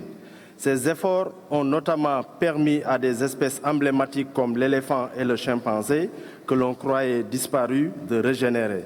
L'UICN recommande ainsi que le comité félicite l'État parti pour les résultats atteints qui dépassent souvent les objectifs initiaux. Cependant, des efforts additionnels sont nécessaires afin d'éradiquer systématiquement l'orpaillage à l'intérieur du bien, mais aussi d'éviter toute activité minière autour du bien qui affecterait sa valeur universelle exceptionnelle. En outre, dans le cadre des efforts salutaires de l'État parti d'exclure totalement le bétail du bien, il est recommandé que le comité demande à l'État parti de réaliser au préalable une étude des impacts potentiels des aménagements pastoraux prévus autour du bien sur sa valeur universelle exceptionnelle afin de minimiser les risques d'intensification de la transhumance dans la zone du bien que pourraient engendrer ces projets. En conclusion, Monsieur le Président, l'UICN et le Centre du patrimoine mondial recommandent que le parc national de la Comoé soit retiré de la liste du patrimoine mondial en péril. Merci, Monsieur le Président.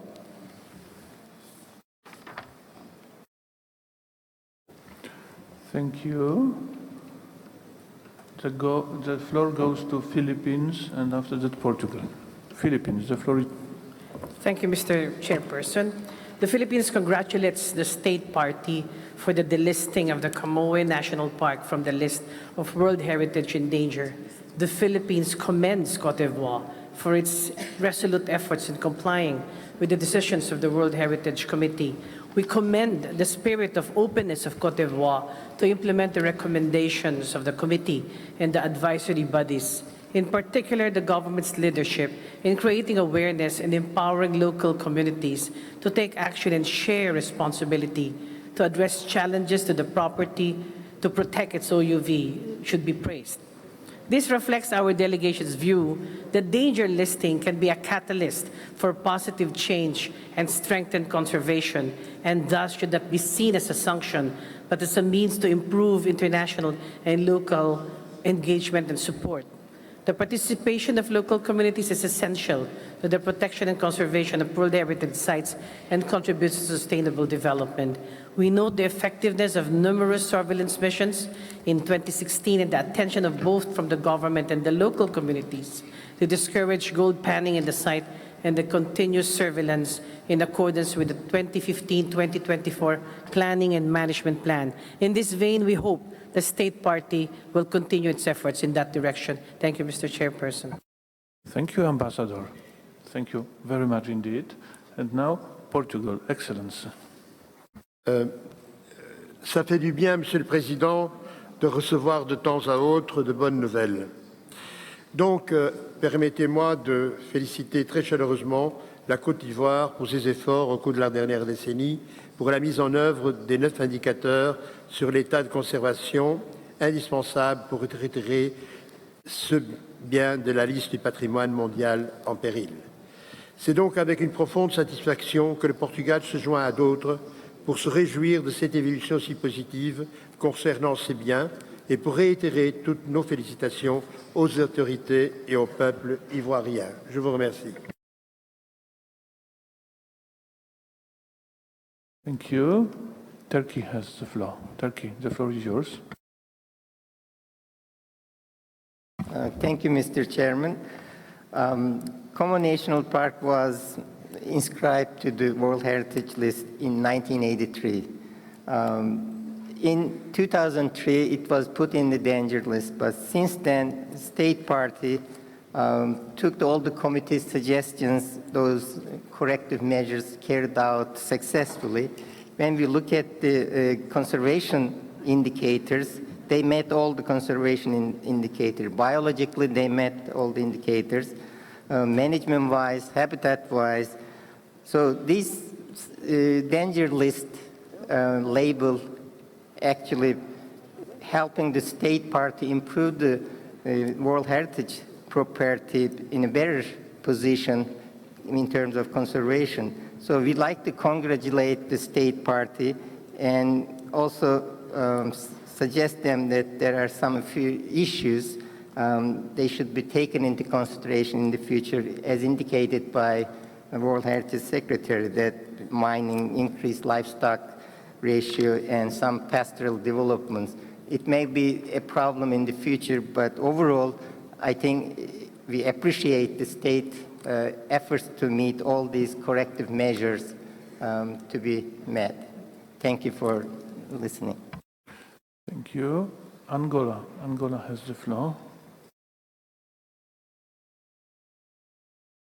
Président, la sortie de n'importe quel site sur la liste du patrimoine mondial en péril devrait constituer une fierté pour toute la communauté du patrimoine mondial, car elle illustre un exemple de bonne pratique et qui montre clairement la mise en œuvre de mesures correctives et le renforcement de la coopération ouverte entre les États parties, les centres du patrimoine mondial, les organisations consultatives. Et ce qui rend la mise en œuvre de la Convention du patrimoine mondial de plus en plus efficace. À ce titre, le gouvernement angolais voudrait féliciter vivement l'État partie de la Côte d'Ivoire et toutes les parties intéressées pour cette prouesse et par ailleurs encourage l'État partie de continuer à mettre en œuvre toutes les recommandations proposées par les organisations consultatives. Merci. Merci. Thank you. Burkina Faso, the floor is yours. Excellency. Merci, Monsieur le Président. L'inscription du parc de la Comoé sur la liste du patrimoine mondial se justifiait par le fait qu'il constituait un exemple exceptionnel d'habitat de transition entre la forêt et la savane. La variété des habitats se traduit par une grande diversité d'espèces animales. Les analyses de l'état de conservation du PNC lors des 5 dernières sessions du comité ont progressivement révélé des progrès dans la mise en œuvre des mesures correctives. À la faveur de la normalisation de la situation politico-militaire et du retour de la stabilité dans le pays, le parc a bénéficié de soutiens multiformes de partenaires techniques et financiers qui ont permis aujourd'hui de renforcer la dynamique de gestion, de protection et de conservation durable du parc. Si les différents partenariats établis constituent des éléments évidents de développement positif, un travail de coordination soutenu a favorisé la mise en synergie et l'efficacité des actions. Les résultats atteints, qui sont très appréciables, dépassent souvent les objectifs initiaux. Ils concourent ainsi à la restauration de l'intégrité du bien. L'implication forte et soutenue des communautés locales est notée avec satisfaction, car elles constituent une condition indispensable à la conservation durable du bien. Monsieur le Président, le Burkina Faso voudrait se joindre également à ceux qui l'ont précédé pour féliciter chaleureusement les autorités de l'État parti dans la mise en œuvre des différentes recommandations et remercier les différents partenaires techniques et financiers pour leurs contributions qui permettent aujourd'hui le retrait du parc sur la liste des sites en péril. Il souhaite par ailleurs encourager les autres pays à travailler dans la mise en œuvre des recommandations des rapports d'évaluation sur l'état de conservation des sites afin de favoriser le retrait des différents sites sur la liste des sites en péril. Je vous remercie. Merci. Now, Zimbabwe. No. Sorry. The United Republic of Tanzania. Thank you, Excellency Chair. The delegation of Tanzania joins others who have commended the State Party for actually completing the collective measures for the successful work that was given to them by the committee. This work has brought joy not only to the people of the State Party itself, but also to the committee members and to the general world.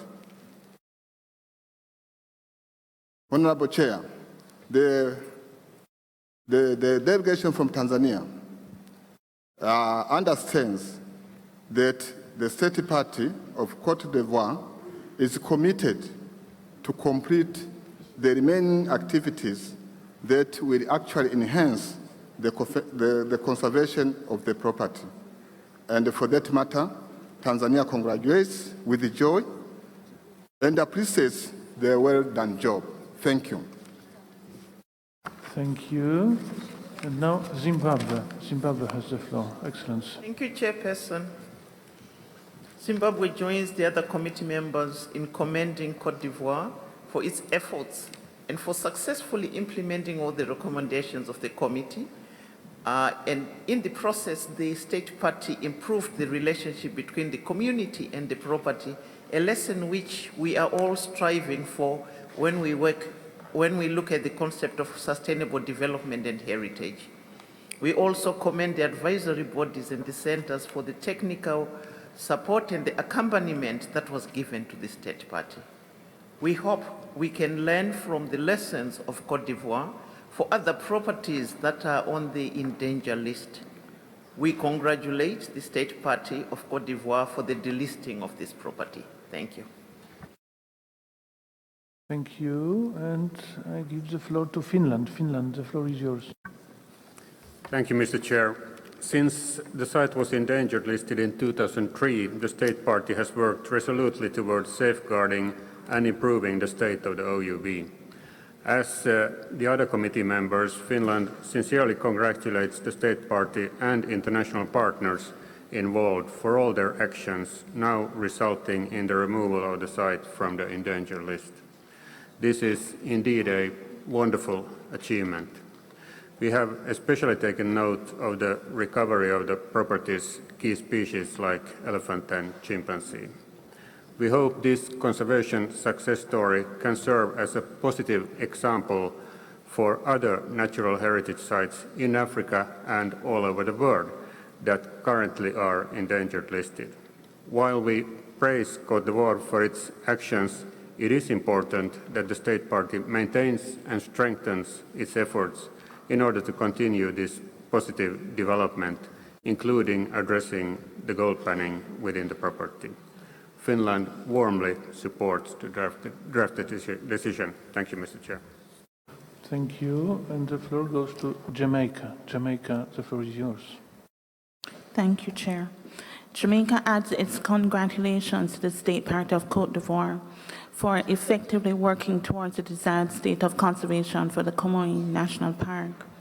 The obvious efforts in not only securing the borders of the property through surveillance missions and the establishment of surveillance posts, but also the increase in large and medium mammals and their habitats, along with the implemented management activities, are all indicative of the state party's hard work and commitment to preserve this outstanding example of biological diversity. We know that there are still areas of concern, but with the commitment already shown in reinforcing and strengthening the site's OUV, Jamaica is confident the site will continue to make strides in its conservation efforts. The state party has proven that being on the danger list is by no means a death sentence, but an opportunity to work alongside advisory bodies to fix situations and be removed once this is accomplished. Jamaica wholeheartedly congratulates the state party for this sterling effort and supports the draft decision for removal of the site from the list in danger. Thank you. Thank you. Cuba has the floor. Gracias, señor presidente. Cuando iniciaba esta sesión, usted decía que el estado de conservación de los sitios probablemente era el punto más importante de esta reunión. Coincidimos con esa definición y precisamente este es un ejemplo significativo de cómo un seguimiento adecuado del estado de conservación de los sitios puede ser una visión positiva y realmente un ejemplo palpable de los objetivos de la Convención de Patrimonio Mundial. Por tal sentido, me gustaría felicitar el trabajo tanto del comité en el seguimiento del estado de conservación del sitio como del órgano consultivo, pero sobre todo el esfuerzo que representa para un país en desarrollo lograr el mantenimiento de ese reto que es la conservación del valor universal del sitio. Muchas gracias.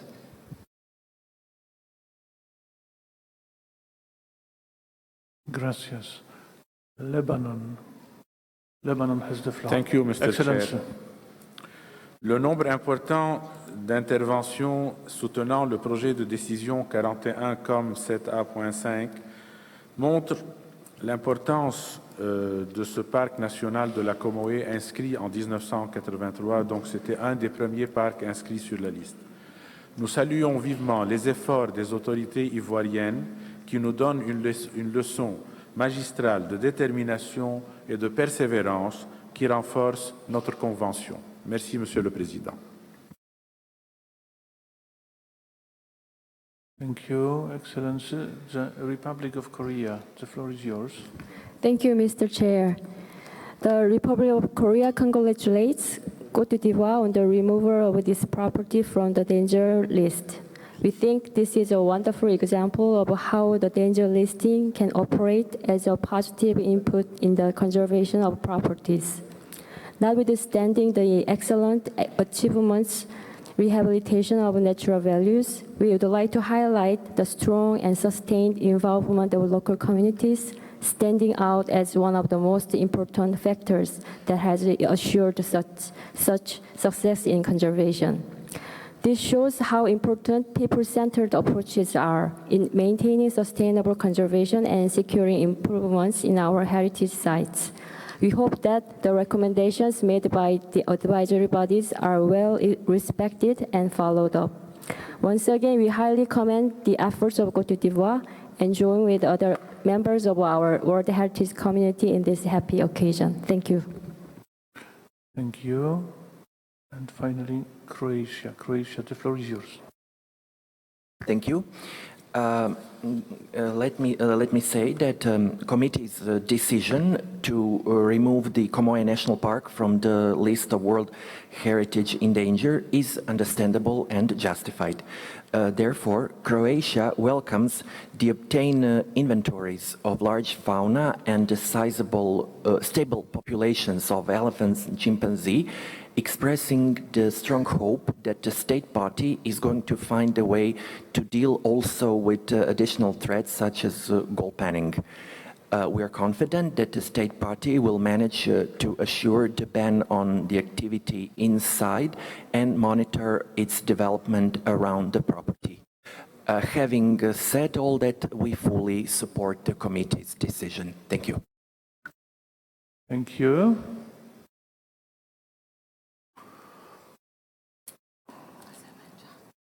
Azerbaijan, the floor is yours. Excellency. Thank you, Mr. Chairman.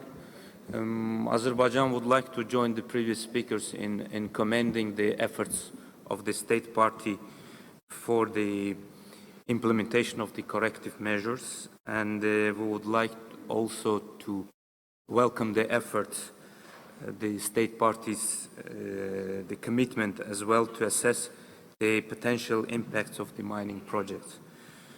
And in conclusion, Azerbaijan congratulates the state party with the removal of the property from the list in danger. Thank you. Thank you.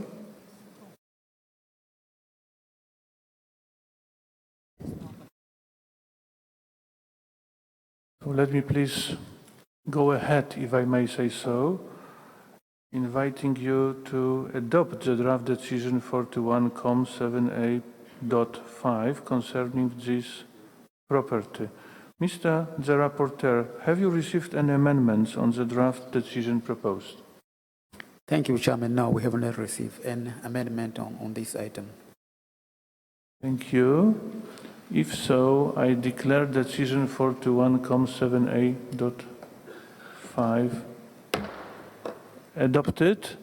And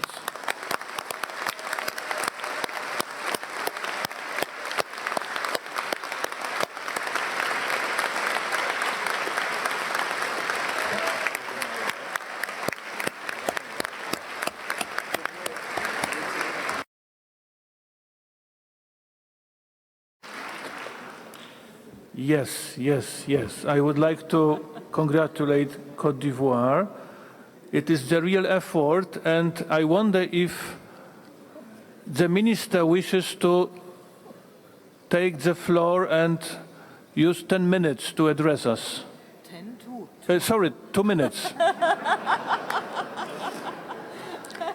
I was so happy that I have forgotten that Mechthild is close to me. Minister.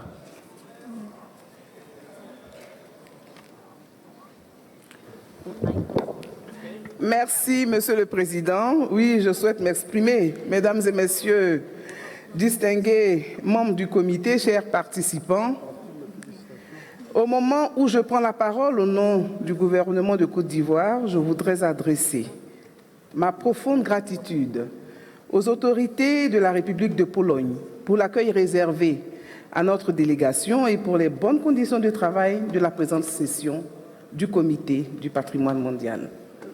Je voudrais également exprimer toute mon émotion et toute ma joie de partager avec vous la fierté et la gratitude de la Côte d'Ivoire à l'UNESCO et à l'ensemble des partenaires pour leur appui inlassable dans la mise en œuvre de la Convention du patrimoine mondial. Depuis 2003, lors de sa 21e session, le Comité du patrimoine mondial et par elle toute la communauté internationale a lancé un appel à la Côte d'Ivoire de retrouver la paix pour amorcer son développement et assurer sereinement la protection des biens de l'humanité sur son territoire. 15 ans après cette décision, la Côte d'Ivoire plus que jamais est en paix et au travail. Depuis l'avènement en 2011 à la magistrature suprême de son Excellence M. Alassane Ouattara, président de la République. Dans ce cadre, l'État de Côte d'Ivoire s'est résolument impliqué en dotant les services des parcs nationaux et réserves naturelles de moyens humains, financiers et techniques pour leur gestion. La restauration de l'autorité de l'État et la reprise en main du parc national de la Comoé ont ainsi constitué une priorité nationale. Dans la mise en œuvre de ces actions, le soutien technique et financier des partenaires au développement et des acteurs du monde de la recherche a été primordial. De même, l'appui des autorités administratives et des communautés locales vivant à la périphérie n'a jamais fait défaut. C'est pourquoi il me plaît particulièrement d'indiquer que la décision que vient de prendre le comité est la marque d'une organisation qui sait évaluer les progrès des États parties et dynamiser la marche résolue vers une gestion efficiente des biens du patrimoine mondial. Il est vrai que plusieurs défis demeurent à relever, mais le gouvernement de Côte d'Ivoire, par ma voix, prend toute la mesure de la décision du comité et des défis à relever. Et aussi, les recommandations formulées par le comité seront-elles traduites en plan d'action pour assurer leur mise en œuvre et leur suivi régulier. Avant de clore mon propos, je voudrais réitérer au nom de l'État partie de la Côte d'Ivoire mes sincères remerciements aux partenaires bilatéraux et multilatéraux, notamment les coopérations allemandes, françaises et japonaises, les ONG, les universités et centres de recherche, l'UNESCO, l'UICN et le Fonds africain du patrimoine mondial. Le Parc national de la Comoé a encore besoin de vos soutiens et de votre mobilisation pour renforcer tous les niveaux de gestion afin qu'il soit un modèle réussi de mise en œuvre de la Convention et un lieu de partage d'expériences pour la région Afrique et pour le monde. Vive la Convention du patrimoine mondial, vive le Parc national de la Comoé, vive la Côte d'Ivoire. Je vous remercie, Monsieur le Président, de votre indulgence et de votre aimable attention.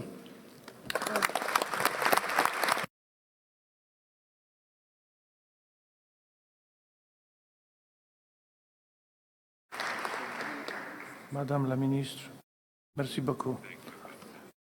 Thank you.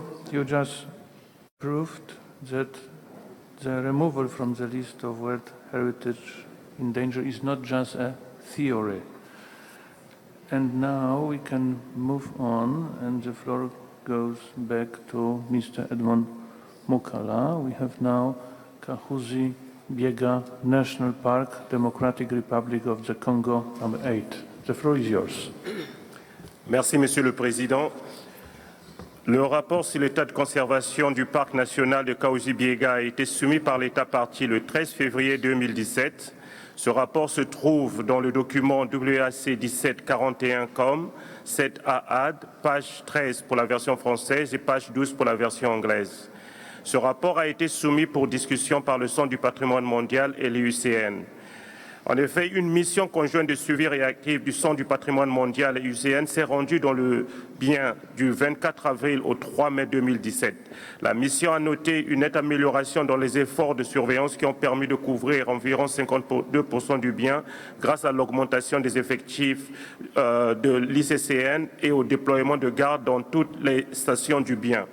Les résultats préliminaires du recensement de la faune qui doit se terminer en août 2017 sont modérés.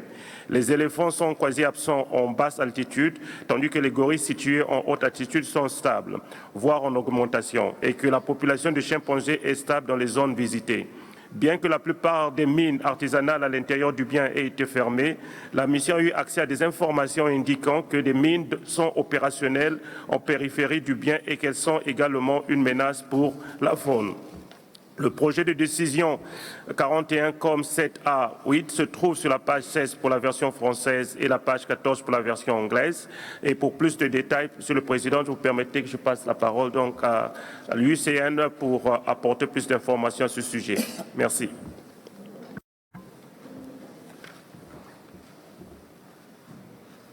Thank you. Now, advisory bodies. IUCN, the floor is yours. Merci, Monsieur le Président. L'UICN note que l'État partie a réalisé des progrès importants dans la reprise du contrôle d'une partie du secteur de basse altitude du bien, l'amélioration des efforts de surveillance, la fermeture de la plupart des mines artisanales à l'intérieur du bien, ainsi que la réalisation du recensement de la faune. Cependant, une partie importante du secteur de la basse altitude reste sous le contrôle des groupes armés. Les activités minières et le braconnage demeurent des menaces particulières pour les gorilles et leur habitat. L'éléphant a beaucoup souffert du braconnage et son observation dans le bien est désormais très rare, voire inexistante. En outre, l'empiètement de la détérioration du corridor écologique entre la basse et la haute altitude, suite à son occupation illégale, constitue l'une des plus importantes menaces pour le bien et un frein majeur quant au possible retrait du bien de la liste du patrimoine mondial en péril. Au vu de ce qui précède, la mission de suivi réactif qui a visité le bien en mai 2017 a actualisé les mesures correctives pour la période 2017-2020. Il est donc recommandé que le comité demande à l'État partie de mettre en œuvre ces mesures correctives actualisées et que le parc national de Kaouzi-Biega soit maintenu sur la liste du patrimoine mondial en péril. Merci, Monsieur le Président. Thank you. And now I invite the committee members to express their comments.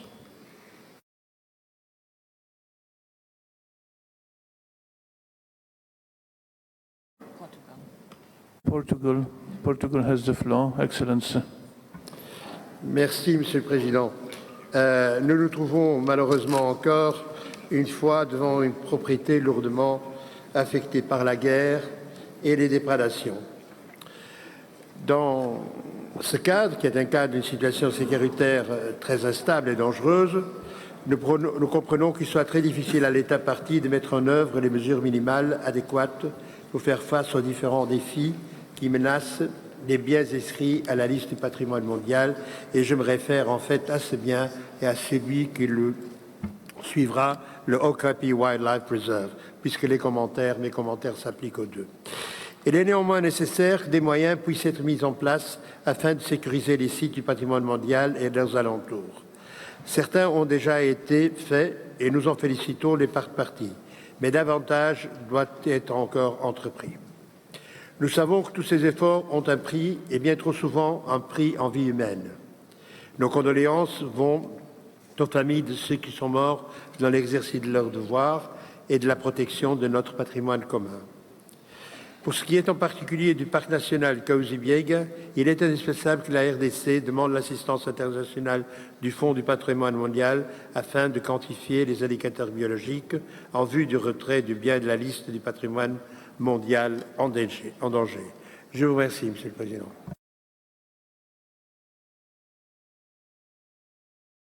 Thank you. And now Zimbabwe. Zimbabwe has the floor. Excellent. Thank you, Chairperson. Zimbabwe appreciates the efforts that the State Party is making towards achieving a desired state of conservation, but is also very well aware that this is a situation where the security of the place is totally unstable, and it has again resulted in the death of 11 officers who were guarding the park. We would like to urge the State Party to continue working and collaborating with IUCN and the Center in trying to find a management system to minimize the loss of wildlife that is currently happening in the area. We also urge the State Party to include the protection and the management of the World Heritage Site in its discussions on peace with other UN bodies that are working on achieving peace within that region.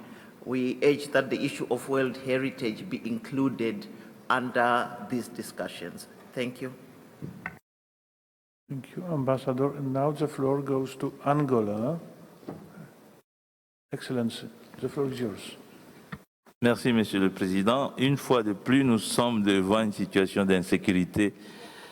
La RDC continue à être une préoccupation pour le continent, avec des situations encore très instables dans la région de Kasaï, dans ce pays. Donc, cela montre combien difficile la situation est pour pouvoir accompagner les pays à améliorer la protection de ces sites.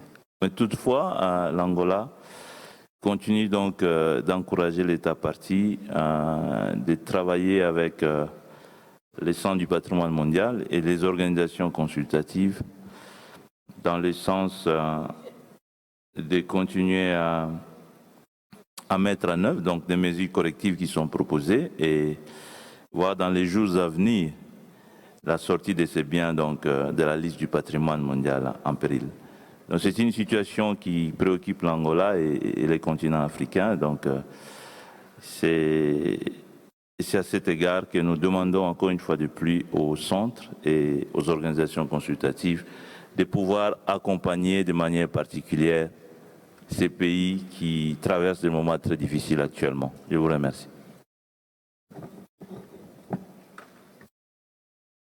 Merci. Thank you. Are there any other interventions? I see none. It means that I now invite you to adopt the draft decision 41.78.8 concerning this property. The rapporteur, have you received an amendment on the draft decision proposed? No, Mr. Chairman, we have not received any amendment on this item. Thank you very much indeed. It means that I declare decision 41.78.8 adopted, and the floor goes back again to Mr. Edmond Mukala. We have Okapi Wildlife Reserve, Democratic Republic of the Congo, number 9. The floor is yours. Merci, Monsieur le Président. Pour le cas donc de la réserve de faune à Okapi, le rapport sur l'état de conservation a été soumis par l'État partie le 13 février 2017.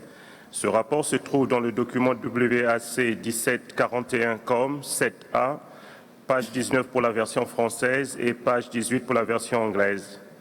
Ce rapport a été soumis pour discussion par le Centre du patrimoine mondial et l'UICN afin d'attirer l'attention du comité sur l'insécurité permanente dans la région et la présence continue de groupes rebelles armés qui empêchent les équipes de patrouille d'accéder pleinement aux biens, réduisant significativement la zone de couverture de surveillance par rapport à 2015. Bien que la fermeture nocturne de la route nationale 4 ait une avancée bienvenue pour réduire la circulation au sein du bien, nous avons reçu des informations tierces qui signalent une hausse significative de nombre d'habitants dans les villages le long de la route et que la majorité des mines d'or et de diamants à l'intérieur du bien a été réoccupée et rouverte et que de nouvelles mines ont été ouvertes aussi. Le Centre du patrimoine mondial est à partie de faire des commentaires à ce sujet, mais aucune réponse n'a été reçue à ce jour. Le projet de décision 41.7A9 se trouve sur la page 22 pour la version française et page 20 pour la version anglaise. Vous permettez, Monsieur le Président, que je donne la parole donc à l'UICN qui a plus d'informations à porter à ce sujet. Merci. Thank you. No doubt. IUCN, please do continue. Merci, Monsieur le Président. L'UICN accueille favorablement le lancement d'opérations conjointes entre l'Institut congolais pour la conservation de la nature et les forces armées de la République démocratique du Congo, ainsi que les efforts consentis par l'État partie de fermer les mines à l'intérieur du bien et de sensibiliser la population sur les impacts de l'extraction minière artisanale. Cependant, l'UICN note sa vive préoccupation quant aux informations qu'elle a reçues, signalant que la majorité des anciennes mines d'or et de diamants à l'intérieur du bien ont été réouvertes et que de nouvelles mines ont été également ouvertes. En parallèle, le nombre d'habitants qui s'installent autour des villages à la recherche de mines artisanales continue de croître. L'UICN recommande donc que le comité réitère ses demandes à l'État partie d'évaluer les impacts de la pression foncière autour des villages le long de la route nationale 4, de fournir des informations sur les licences d'exploitation minière qui empiètent sur les biens et de garantir leur annulation. Merci, Monsieur le Président.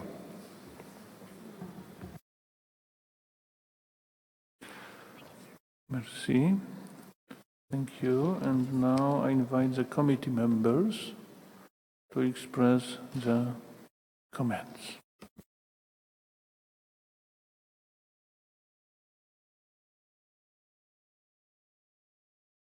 I see none.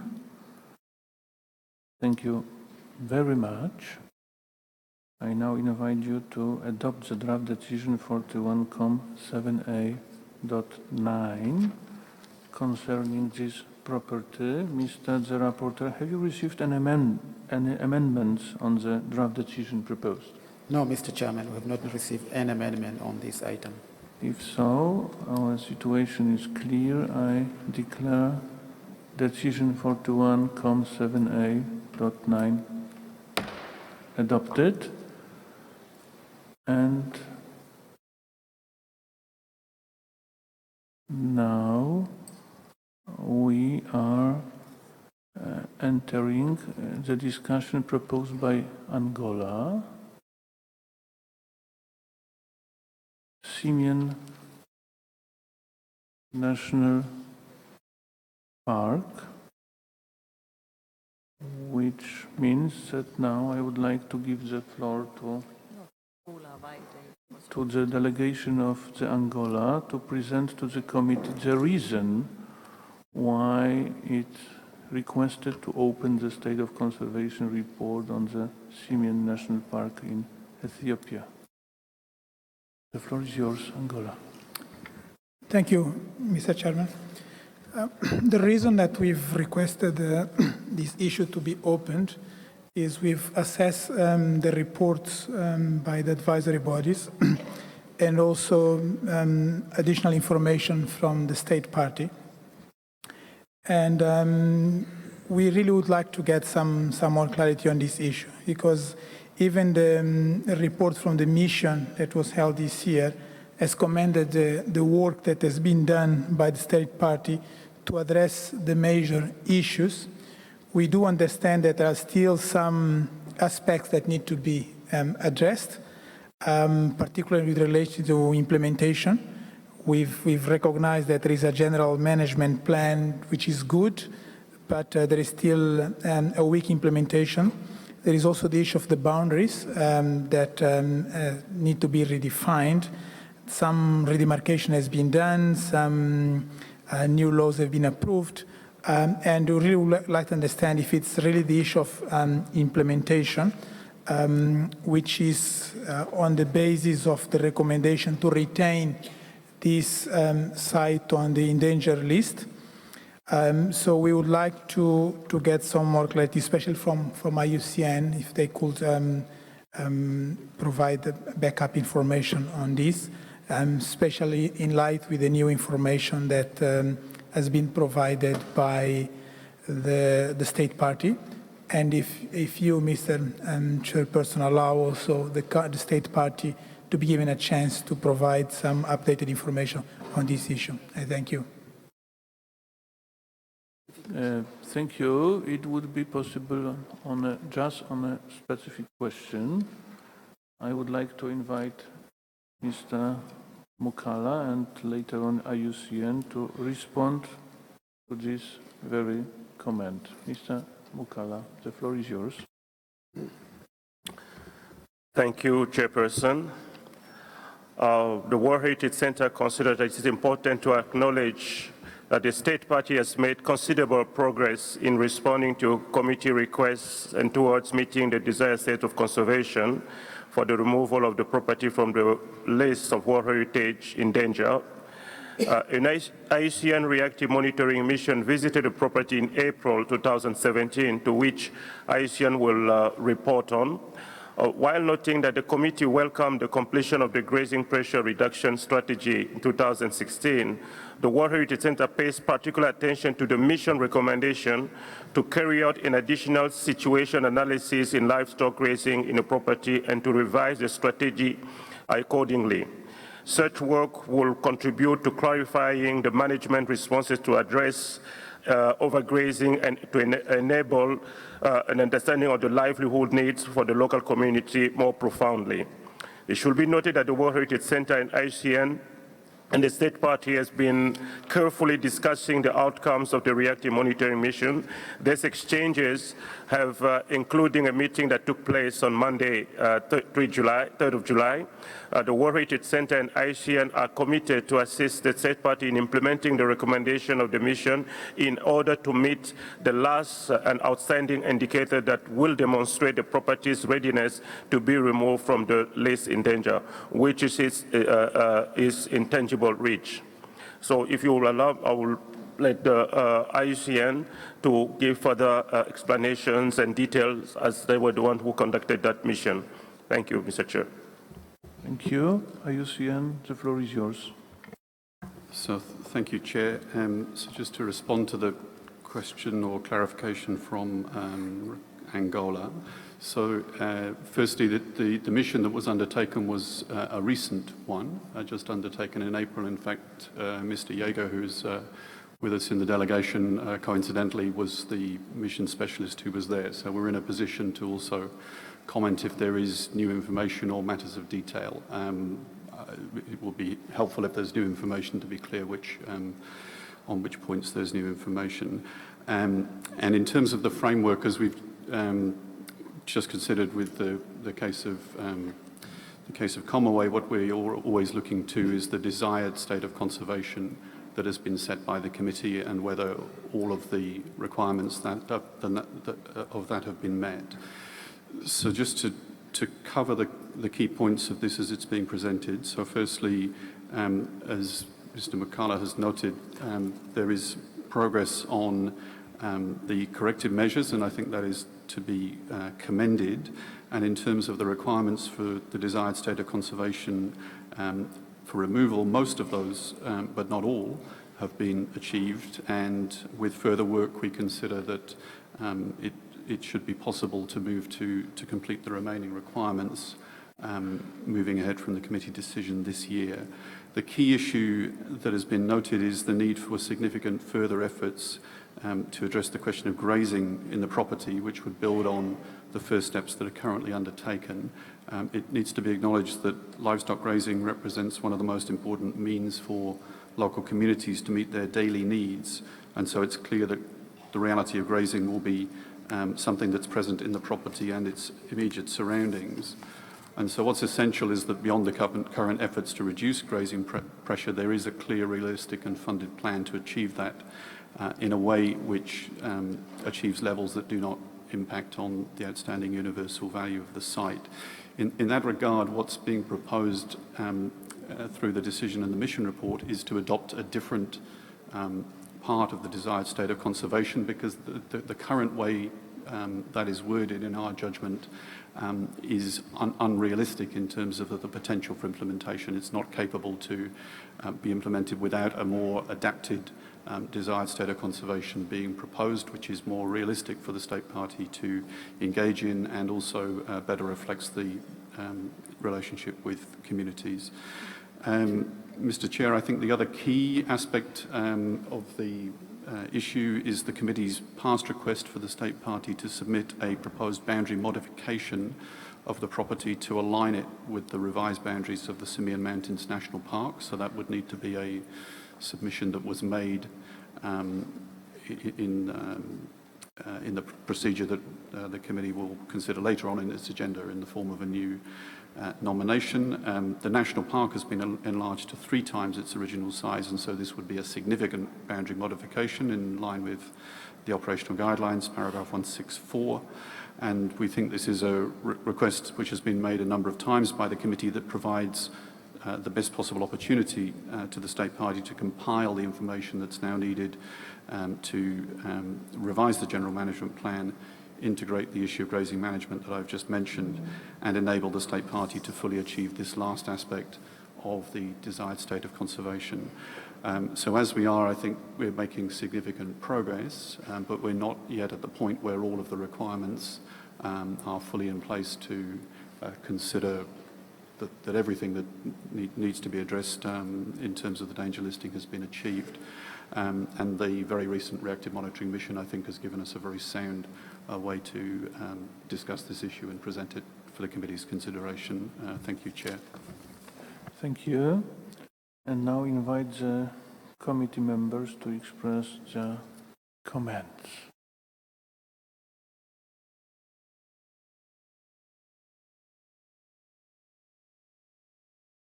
Turkey has the floor. Thank you, Mr. Chairman. As stated in detail by IUCN and the World Heritage Center, Ethiopia has improved the conservation status of the property and working last 21 years. And They met most of the corrective measures. As indicated, the area is increased, corridors between the lands are established, the boundaries are officially published in their gazette, encouragement, livestock grazing reduced, even though IUCN is not satisfied with the level of grazing strategy or grazing plan. I think the grazing is restricted to a very small part of the park, and there's a restrictive grazing strategy that could be easily implemented. If you look at the biodiversity indicators, ibex population improved to the 950, Ethiopian wolf to the 140, and baboon population 25,000. So you could see that how sincere state is implementing the corrective measures, especially considering the development status of the state. They invested considerable amount of money to improve the livelihood of the people, relocating the villages within the park, realigning the road going through the park. So in our opinion, and with the committee's support, I think we could remove the property in danger list to reward the state efforts for past 21 years. And I think it will be faster to get in the desired state of conservation. I hope advisory body could support this time. Thank you. Thank you. Finland. Finland has the floor. The floor is yours. Thank you, Mr. Chair. Finland is very pleased to notice the significant progress in successfully dealing with the threats in the Bamiyan National Park, and we congratulate Ethiopia for its efforts. We particularly welcome the strong indications of increasing populations of flagship species. It is indeed positive news that according to IUCN's mission report, as we just heard, the state party has implemented all corrective measures needed for the site to be removed from the endangered list, except one. This corrective measure targets overgrazing, which has been identified as the main threat to the site's OUV. The finalized grazing pressure reduction strategy is a step in the right direction, but a clear and funded plan to implement this strategy in the management system is still lacking. Thank you, Mr. Chair. Thank you. The United Republic of Tanzania. Thank you, Excellency Chair. The Tanzania delegation also would want to contribute to this discussion, and has the opinion that it's a time now to remove this site from the danger list. This site was put on danger in 1996. It is 21 years ago. When it was put on danger, there were three major threats: the decline of the large mammals, agricultural encroachment, impacts of road construction. And the desired set of conservation for removal was adopted. Corrective measures were adopted. In 2009, three major issues were actually decided by the committee. There was a question of boundary gazetting. There was a question of livestock reduction. Now we are coming into other things that were not originally in the desired set of conservation, and the alternative livelihoods. Chair, 64 decisions since this property was on the list have been made to this state party, 64 decisions. In the mission report, which they are talking of, is now talking of road construction, identify social and cohesion, crop cultivation, overgrazing, agricultural encroachment, impacts and the risks associated with tourism. And out of those, they are summarizing to three major issues: overgrazing, tourism management, infrastructures, and promote alternative livelihood. You can see over the years how we are changing. And for sure, in 20 years, different things will change. Now coming to the proposals, they are talking of a new GMP. The GMP is still in work. It starts 16 to 06 to 19. So it's still a working document. It's still a valid document. Now they want to change that GMP. They are talking of the updated desired set of conservation. That is something else. Over 20 years, things have come in. They are talking of formalization of the significant boundary modification. The significant boundary modification means preparing a new nomination. And in Africa, we know preparing a new nomination takes not less than 5 years. And if we are to take out, if we are really to be realistic, this site cannot get out of danger list because of the recommendation being made.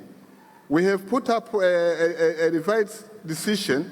We are acknowledging these issues, but we think these issues can be still done within while it is out of the danger list. Chair, we are submitting to consider removing the site after being into the danger list for 21 years. Thank you. We submit. Thank you. The message is very clear. Portugal. The floor goes to Portugal. Thank you very much, Mr. President. I heard very carefully what both IUCN and other colleagues have said, and lately what our colleague from Tanzania has just mentioned. I think it is the moment for us to hear what the state party has to say about this, because it is, for me personally, I think it would enlighten us if we have the appreciation and the evaluation of the state party and some understanding of their future actions and commitments concerning preservation of this site. So, Mr. President, through you, I would encourage that you give the floor to the representative of Ethiopia. Thank you. Thank you, Excellencies. So with your permission, I would like to give the floor to the respected delegation of Ethiopia. Please do answer the question. Thank you, Mr. Chair. As this is the first time my delegation is taking the floor, I would like to thank the authorities and then the people of Poland for the warm welcome and the hospitality accorded, and the wish to congratulate you for the excellent organization of the meeting. The State Party of Ethiopia has been collaborating with the committee and then the advisory bodies to address the corrective measures set by the committee for the removal of Simien Mountain National Park from the list of danger. Regarding the first recommendation to extend the interlinking corridors, the State Party has extended the park territory from 136 square kilometers to 412 square kilometers with an inclusion of 4 new areas linked by habitat corridors. The second recommendation to gazette the new park extension in the national law, we have enacted the Simien Mountain National Park designation by the Council of Ministers Regulations 370-213. The reactive monitoring mission confirmed the same on its latest mission report. With regard to the third recommendation to reduce the encroachment of human and livestock, we have developed a grazing pressure reduction strategy. The strategy has resulted to reduce the land that was prone to livestock grazing from 153 square kilometers to 27 kilometers square, over 80% achieved. In addition, 27 kilometers of the park has been designated for restricted grazing. This imminent progress has also been confirmed by the recent joint reactive mission, which entailed the increase in the population of Walia ibex from just less than 300 to a visible increase of 950, and then the number of Ethiopian wolf to 140, and then Chalada baboon exceeded the recommendation, which is now over 25,000. Regarding the fourth recommendation to devise alternative livelihood option for the population. The State Party of Ethiopia have invested millions of dollars, and then visible community engagement efforts successfully met the targets. Over 600 households that were in the park have been voluntarily relocated, and the livelihood improvement of the household is completed with the cost close to USD 115 million. Moreover, livelihood improvement strategy for relocated communities is developed, and then respective joint efforts in action.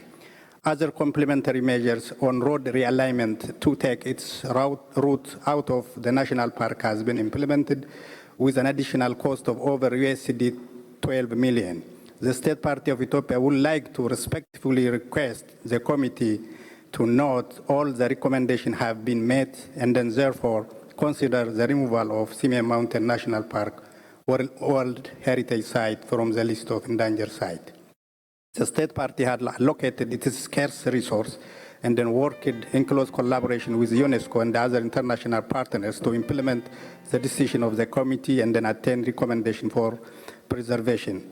And then the regional state and then the local people, and they all made relentless effort for the past 22 years to address the concern outlined by World Heritage Committee.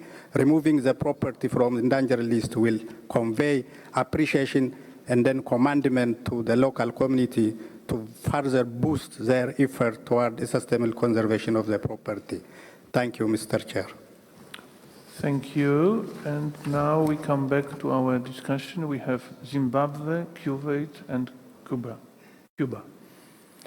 So Zimbabwe has the floor, Excellence.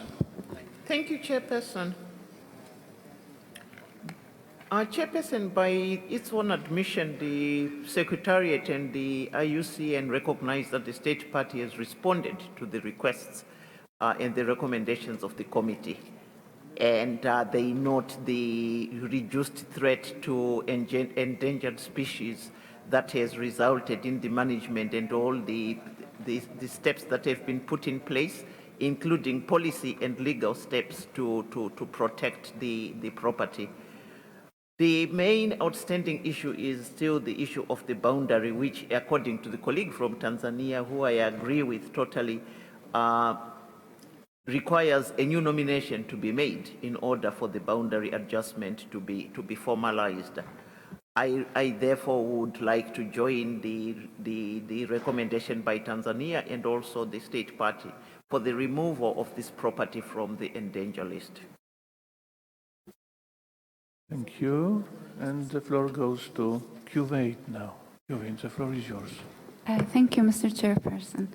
We congratulate Ethiopia on the tremendous effort invested in the site and in implementing the corrective measures advised.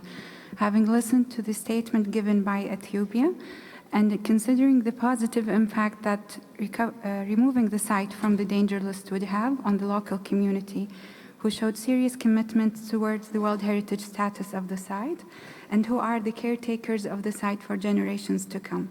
We join other committee members in supporting the removal of the site from the danger list. Thank you. Thank you. And now, Cuba, the floor is yours. Gracias, señor presidente. Le agradezco además haberle dado la palabra al Estado parte, toda vez que la información suministrada en este caso ha sido muy clara con relación al seguimiento y la implementación de medidas encaminadas precisamente a lidiar con los problemas que tiene el estado de conservación del sitio. En tal sentido, nos parece que es el momento de sumarnos precisamente a ese reclamo de analizar, valorar aquí la salida de este sitio de la lista en peligro y aquellas medidas que aún quedan por solucionar, pues tenemos los mecanismos en nuestras manos para darle seguimiento al estado de conservación sin que sea precisamente por estar en la lista en peligro. Gracias.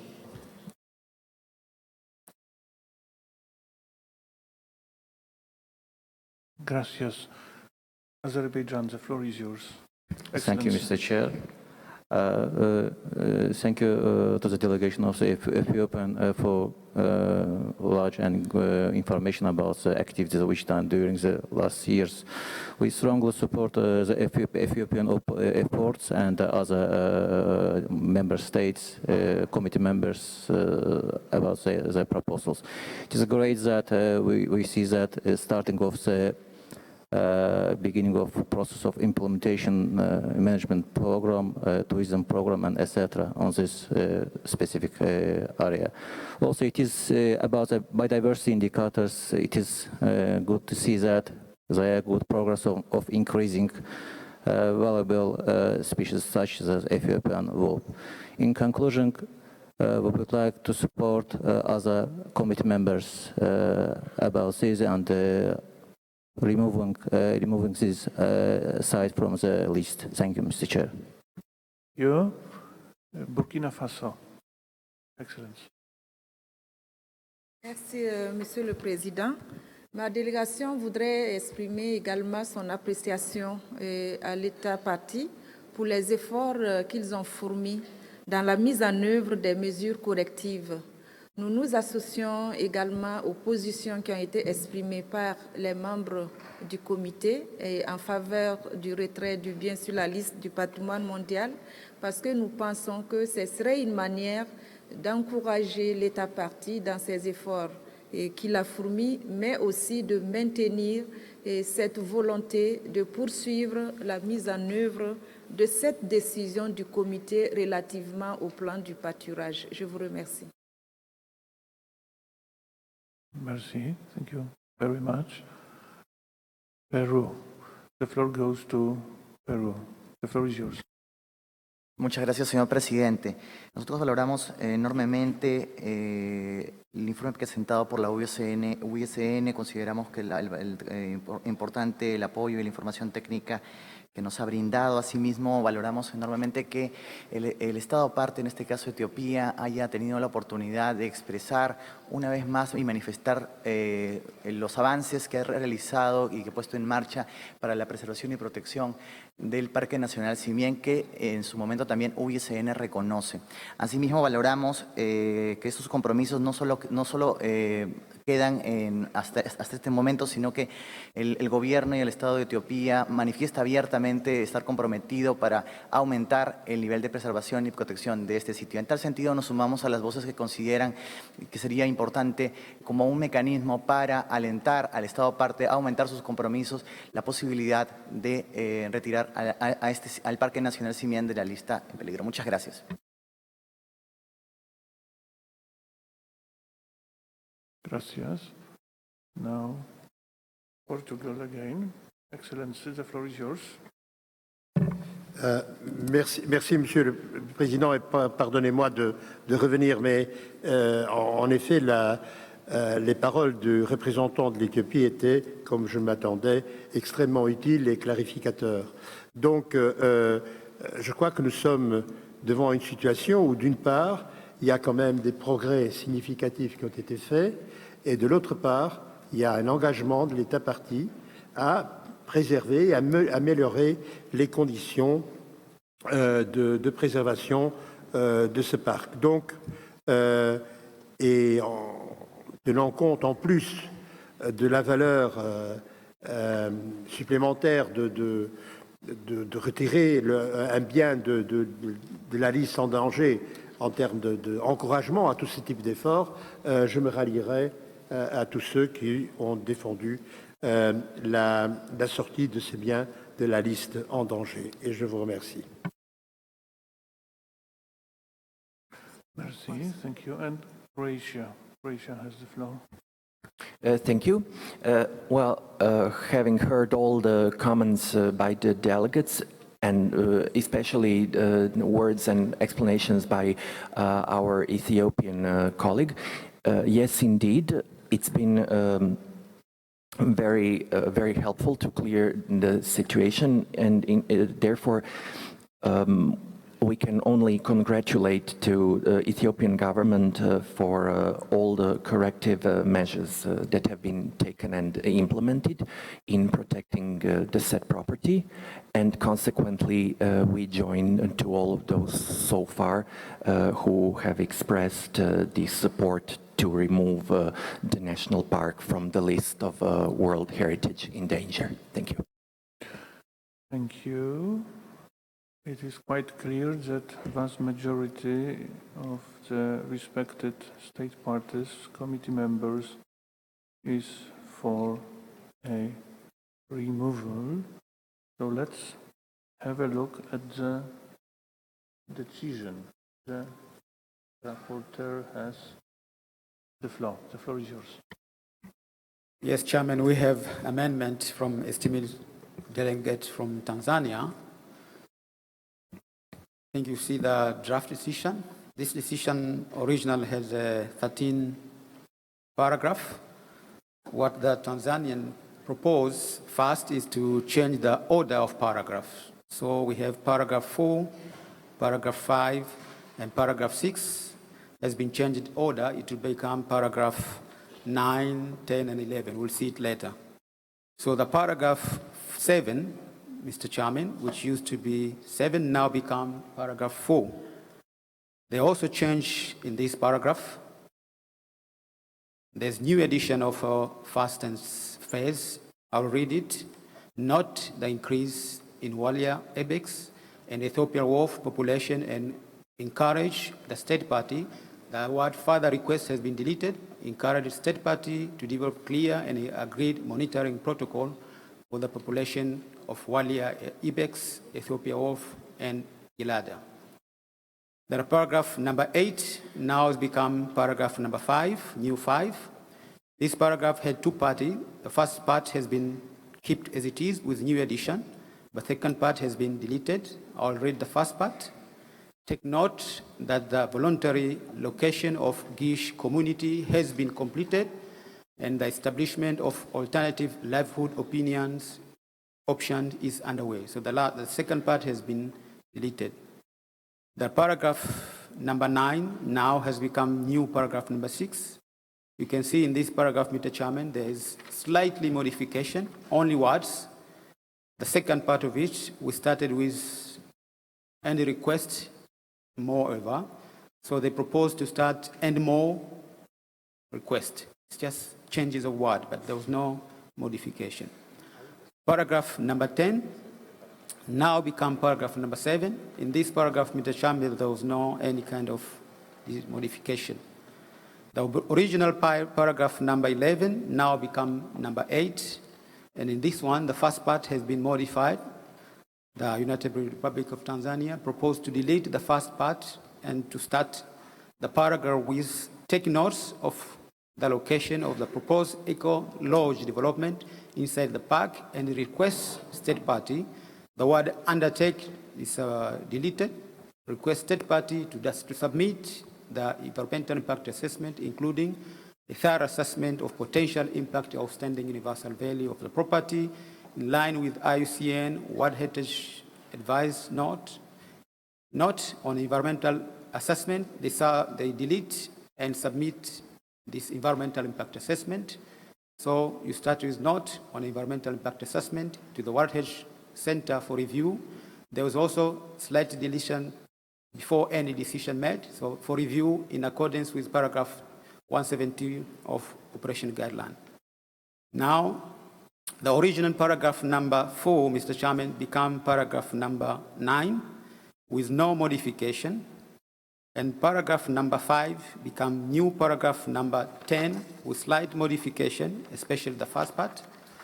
There's modification. We delete, reiterate, repeat requests the state party to submit, and we start with acknowledge the proposal by state party for significant boundary modification through the preparation of new nomination as per decision 35.7a.9 and 40.7a.42 in order to harmonize the boundary of the property with the new boundary of the national park, and encourage the state party to use process as coherent framework to structure and coordinate the implementation of action toward meeting desirable state of conservation. Paragraph number 5 now become new paragraph number 11 with slightly modification. Instead of start request, this also request, they start with request and the paragraph has not been modified.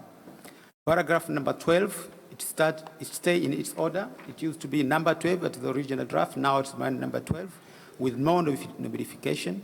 Paragraph number 13, stay in its order. It used to be number 13, but with modification. And here, the new paragraph read, decide to remove Bamiyan National Park from the list of wildlife in danger, considering the achievement of the initial agreement desired state of conservation. This is the amendment proposed by esteemed delegation of Tanzania, Mr. Chairman.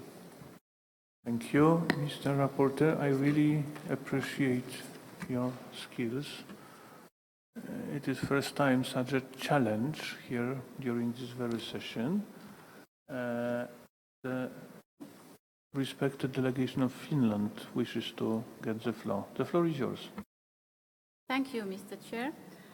Finland is in favor of consensus, and we are ready to consider this amended draft decision. But the wording in the decision is problematic, it's not consistent, and needs to be corrected, at least in the new paragraphs 9 and 10. For example, this amendment came very late, but as we can see in 9 and 10, we have a mention of D-SOC-R, and as I understand it, this has to be taken out and replaced with appropriate language, since D-SOC-R is a term that we only use for World Heritage Sites on the endangered list. So we kindly ask for the Secretariat's and the IUCN's help to insert the correct language in the amended draft decision and maybe consider a drafting group. Thank you, Mr. Chair, for giving us the floor again. Thank you, and thank you for your support. Now, Zimbabwe. Zimbabwe has the floor. Excellence. Zimbabwe supports the draft decision by Tanzania and agrees with the amendments that have been proposed by Finland. Thank you. Jamaica. Jamaica has the floor. Jamaica, do you wish to have the floor? Thank you. The floor is yours. Mr. Chairman. Yes, Jamaica supports the amendments and the proposal made by Finland. Thank you. Thank you. Cuba. Cuba, you have the floor. Gracias, señor presidente. Nuestra delegación también apoya el proyecto de decisión, pero desearía subir a los párrafos iniciales para modificar una expresión en los párrafos iniciales, por favor. Si pudieran, en la versión francesa también. En el párrafo 3, le gustaría, o en un nuevo párrafo, felicitar al Estado por la evolución en el tema. Yo creo que esta decisión, en donde estamos sacando un sitio de la lista en peligro, debería tener una frase en la que se felicita. Puede ser donde dice accueille favorablement, o en un tercero, felicita al Estado concernido por la evolución, al Estado parte de la evolución de este tema.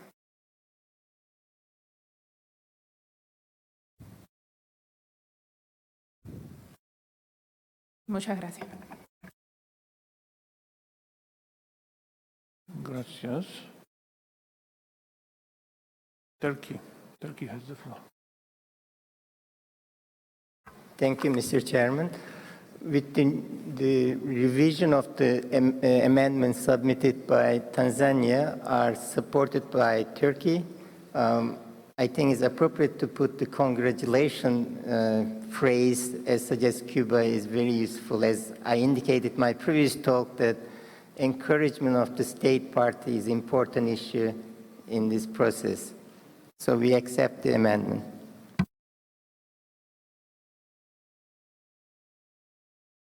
Thank you. The Republic of Korea. The floor is yours. Thank you, Mr. Chair. The Republic of Korea is very much in favor of the overall amendments presented by the distinguished delegate of Tanzania, and we would like to also join others in supporting this draft decision in essence. However, as our distinguished delegate of Finland has pointed out, there are some inconsistencies in the language, especially regarding to the mention of the DSOCR, and we believe that this needs to be corrected before we adopt the decision. So therefore, we would like to strongly recommend that a drafting group cleans up the language before we adopt this decision. Thank you. Mrs. Joe, thank you very much indeed. And the question is if you would like to be victimized in this very paragraph to give us essential support and help. We do seek your help to be consistent as it used to be during the previous session. May I ask you to help?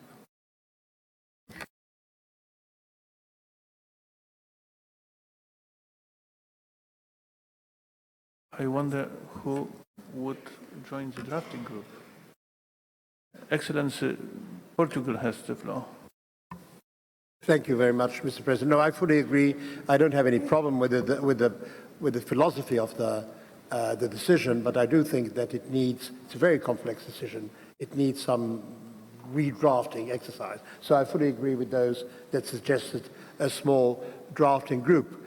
And let me, in this sense, I fully agree with the Cuban suggestion that we should congratulate the state party, but shouldn't we do then this more preferably at the end of the decision when we take this part out of the endangered list, because then it becomes, I don't want to be too Cartesian as the French, but on one hand we are congratulating the state party for something, and at the same time, the following line, we are welcoming certain measures. So there is some formal contradiction there. I think this has to be ironed out. And again, there's something that was at the back of my mind when somewhere one was referring to this very important issues of the alternative livelihoods. And I understand that the process has not yet been completed. So, but I might be mistaken. But I would ask the drafting group to look at it. And I think that we also should encourage the state party to pursue and ideally conclude the efforts concerning the guarantees of alternative livelihoods for these populations that have been voluntarily displaced. And I thank you, Mr. President. Thank you, Excellency. So my proposal is very simple. I wonder if I could ask again Mrs. Joe and the respected representative of the United Republic of Tanzania. I'm not saying to spend lunchtime drafting, but to form drafting group and bring the final product at the very beginning of our afternoon session. It is, I understand, I think, the only reasonable solution right now. But anyway, I can see 3 state parties ready to take the floor, and the first is the United Republic of Tanzania. Tanzania, the floor is yours. Thank you very much, Chair. It was just to inform you that Tanzania will be part of the drafting group, and we accept your proposal. I'm very, very grateful to you. Thank you. And I understand that IUCN could always help and support to reach the final consistency and precision. The philosophy is the same, no doubt about that. Cuba has the floor. Yo estoy un poco sorprendida. No quiero, por supuesto, romper el consenso ni ir en contra de su propuesta, pero me parece demasiado tremendista tener que hacer un grupo de trabajo para una decisión que ya tiene un acuerdo de fondo. O O sea, quizás la Secretaría, que para eso está, podría, junto con el proponente, trabajar en una versión final, pero yo creo que no podemos posponer la adopción de esta decisión. Debemos adoptar la decisión ahora. Estoy de acuerdo con lo que planteaba el distinguido representante de Portugal. Puede ir la felicitación en otra parte del cuerpo, pero creo que no necesitamos hacer un grupo de trabajo para limpiar una decisión en la cual la Secretaría está en condiciones técnicas para poder armonizar ese lenguaje. Y puede estar, por supuesto, los representantes del órgano consultivo y el proponente, pero hacer un grupo de trabajo creo que iríamos. De todas formas, nuestra delegación no se opone al consenso ni queremos bloquear su propuesta, pero debemos ser un poco más prácticos a la hora de examinar, porque nos podemos ver en esta situación en otros temas y tendremos que ir creando grupos de trabajo. Creo que es el momento de adoptar la decisión y después, como en todos los órganos de la UNESCO, la Secretaría se encarga de limpiar y armonizar las decisiones de conjunto con el Estado proponente. Muchas gracias. Gracias. Madam, there is no doubt that the consensus has been already achieved and reached. And I was not talking about working group, I was talking about drafting group. And it is a difference because we shall also reach a certain quality of the documents we are going to approve. So I seek your patience. It is just a matter of 2 hours' time. Roughly. I seek your understanding. Angola has the floor. Thank you. I would like to, first of all, support the idea of the drafting working group, really, because we need to clarify a couple of issues. And in light of that, I would like to support the recommendation made by the Ambassador of Portugal with regards to the livelihoods issue. We do have here a statement by the state party indicating that the livelihood improvement strategy is underway, and I think we would like to see that reflected on the draft decision, particularly with a time frame that we would like to propose to be 1st of February 2018 for that strategy to be approved. Thank you. Thank you. So once again, I understand that during the lunch, the drafting group, namely Korea, Tanzania, and IUCN, will prepare the final version of the highest quality and consistency. And before I declare the lunch break, I would like to ask Secretariat for the announcements. The floor is yours. Hello. I'm doing it. Thank you, Mr. Chairperson. You'll see in a second on the screens the side events for today, for the lunchtime of today, and by the time they come up on the screen.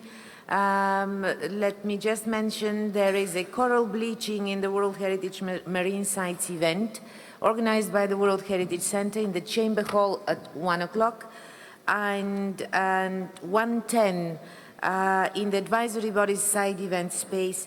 There is a presentation of the World Heritage Leadership Program by ICROM and IUCN, and also at 2 o'clock you can attend the Connecting Practice, Defining New Methods of Linking Culture and Nature under the World Heritage Convention. This is also an event by the advisory bodies ICOMOS, IUCN in the Chamber Hall in the AB room. Thank you very much. There are evening events which will be announced tonight. Thank you. Thank you. And my understanding of this very situation is... Yes. I also, here I'm reminded by the director, because that was not on my list of side events. Let me remind all of you that the budget working group starts working today at 2 p.m. In the theater room, which is also for those that have attended it, the bureau room, and it's also called S2. So please don't forget 2 o'clock budget group. Thank you. Bye-bye. Thank you. And I understand that we will meet Mr. Edmond Mukala at 3 p.m. sharp. So we do continue at 3 p.m. sharp coming back to Ethiopia. I wish you a nice lunch break and thank you.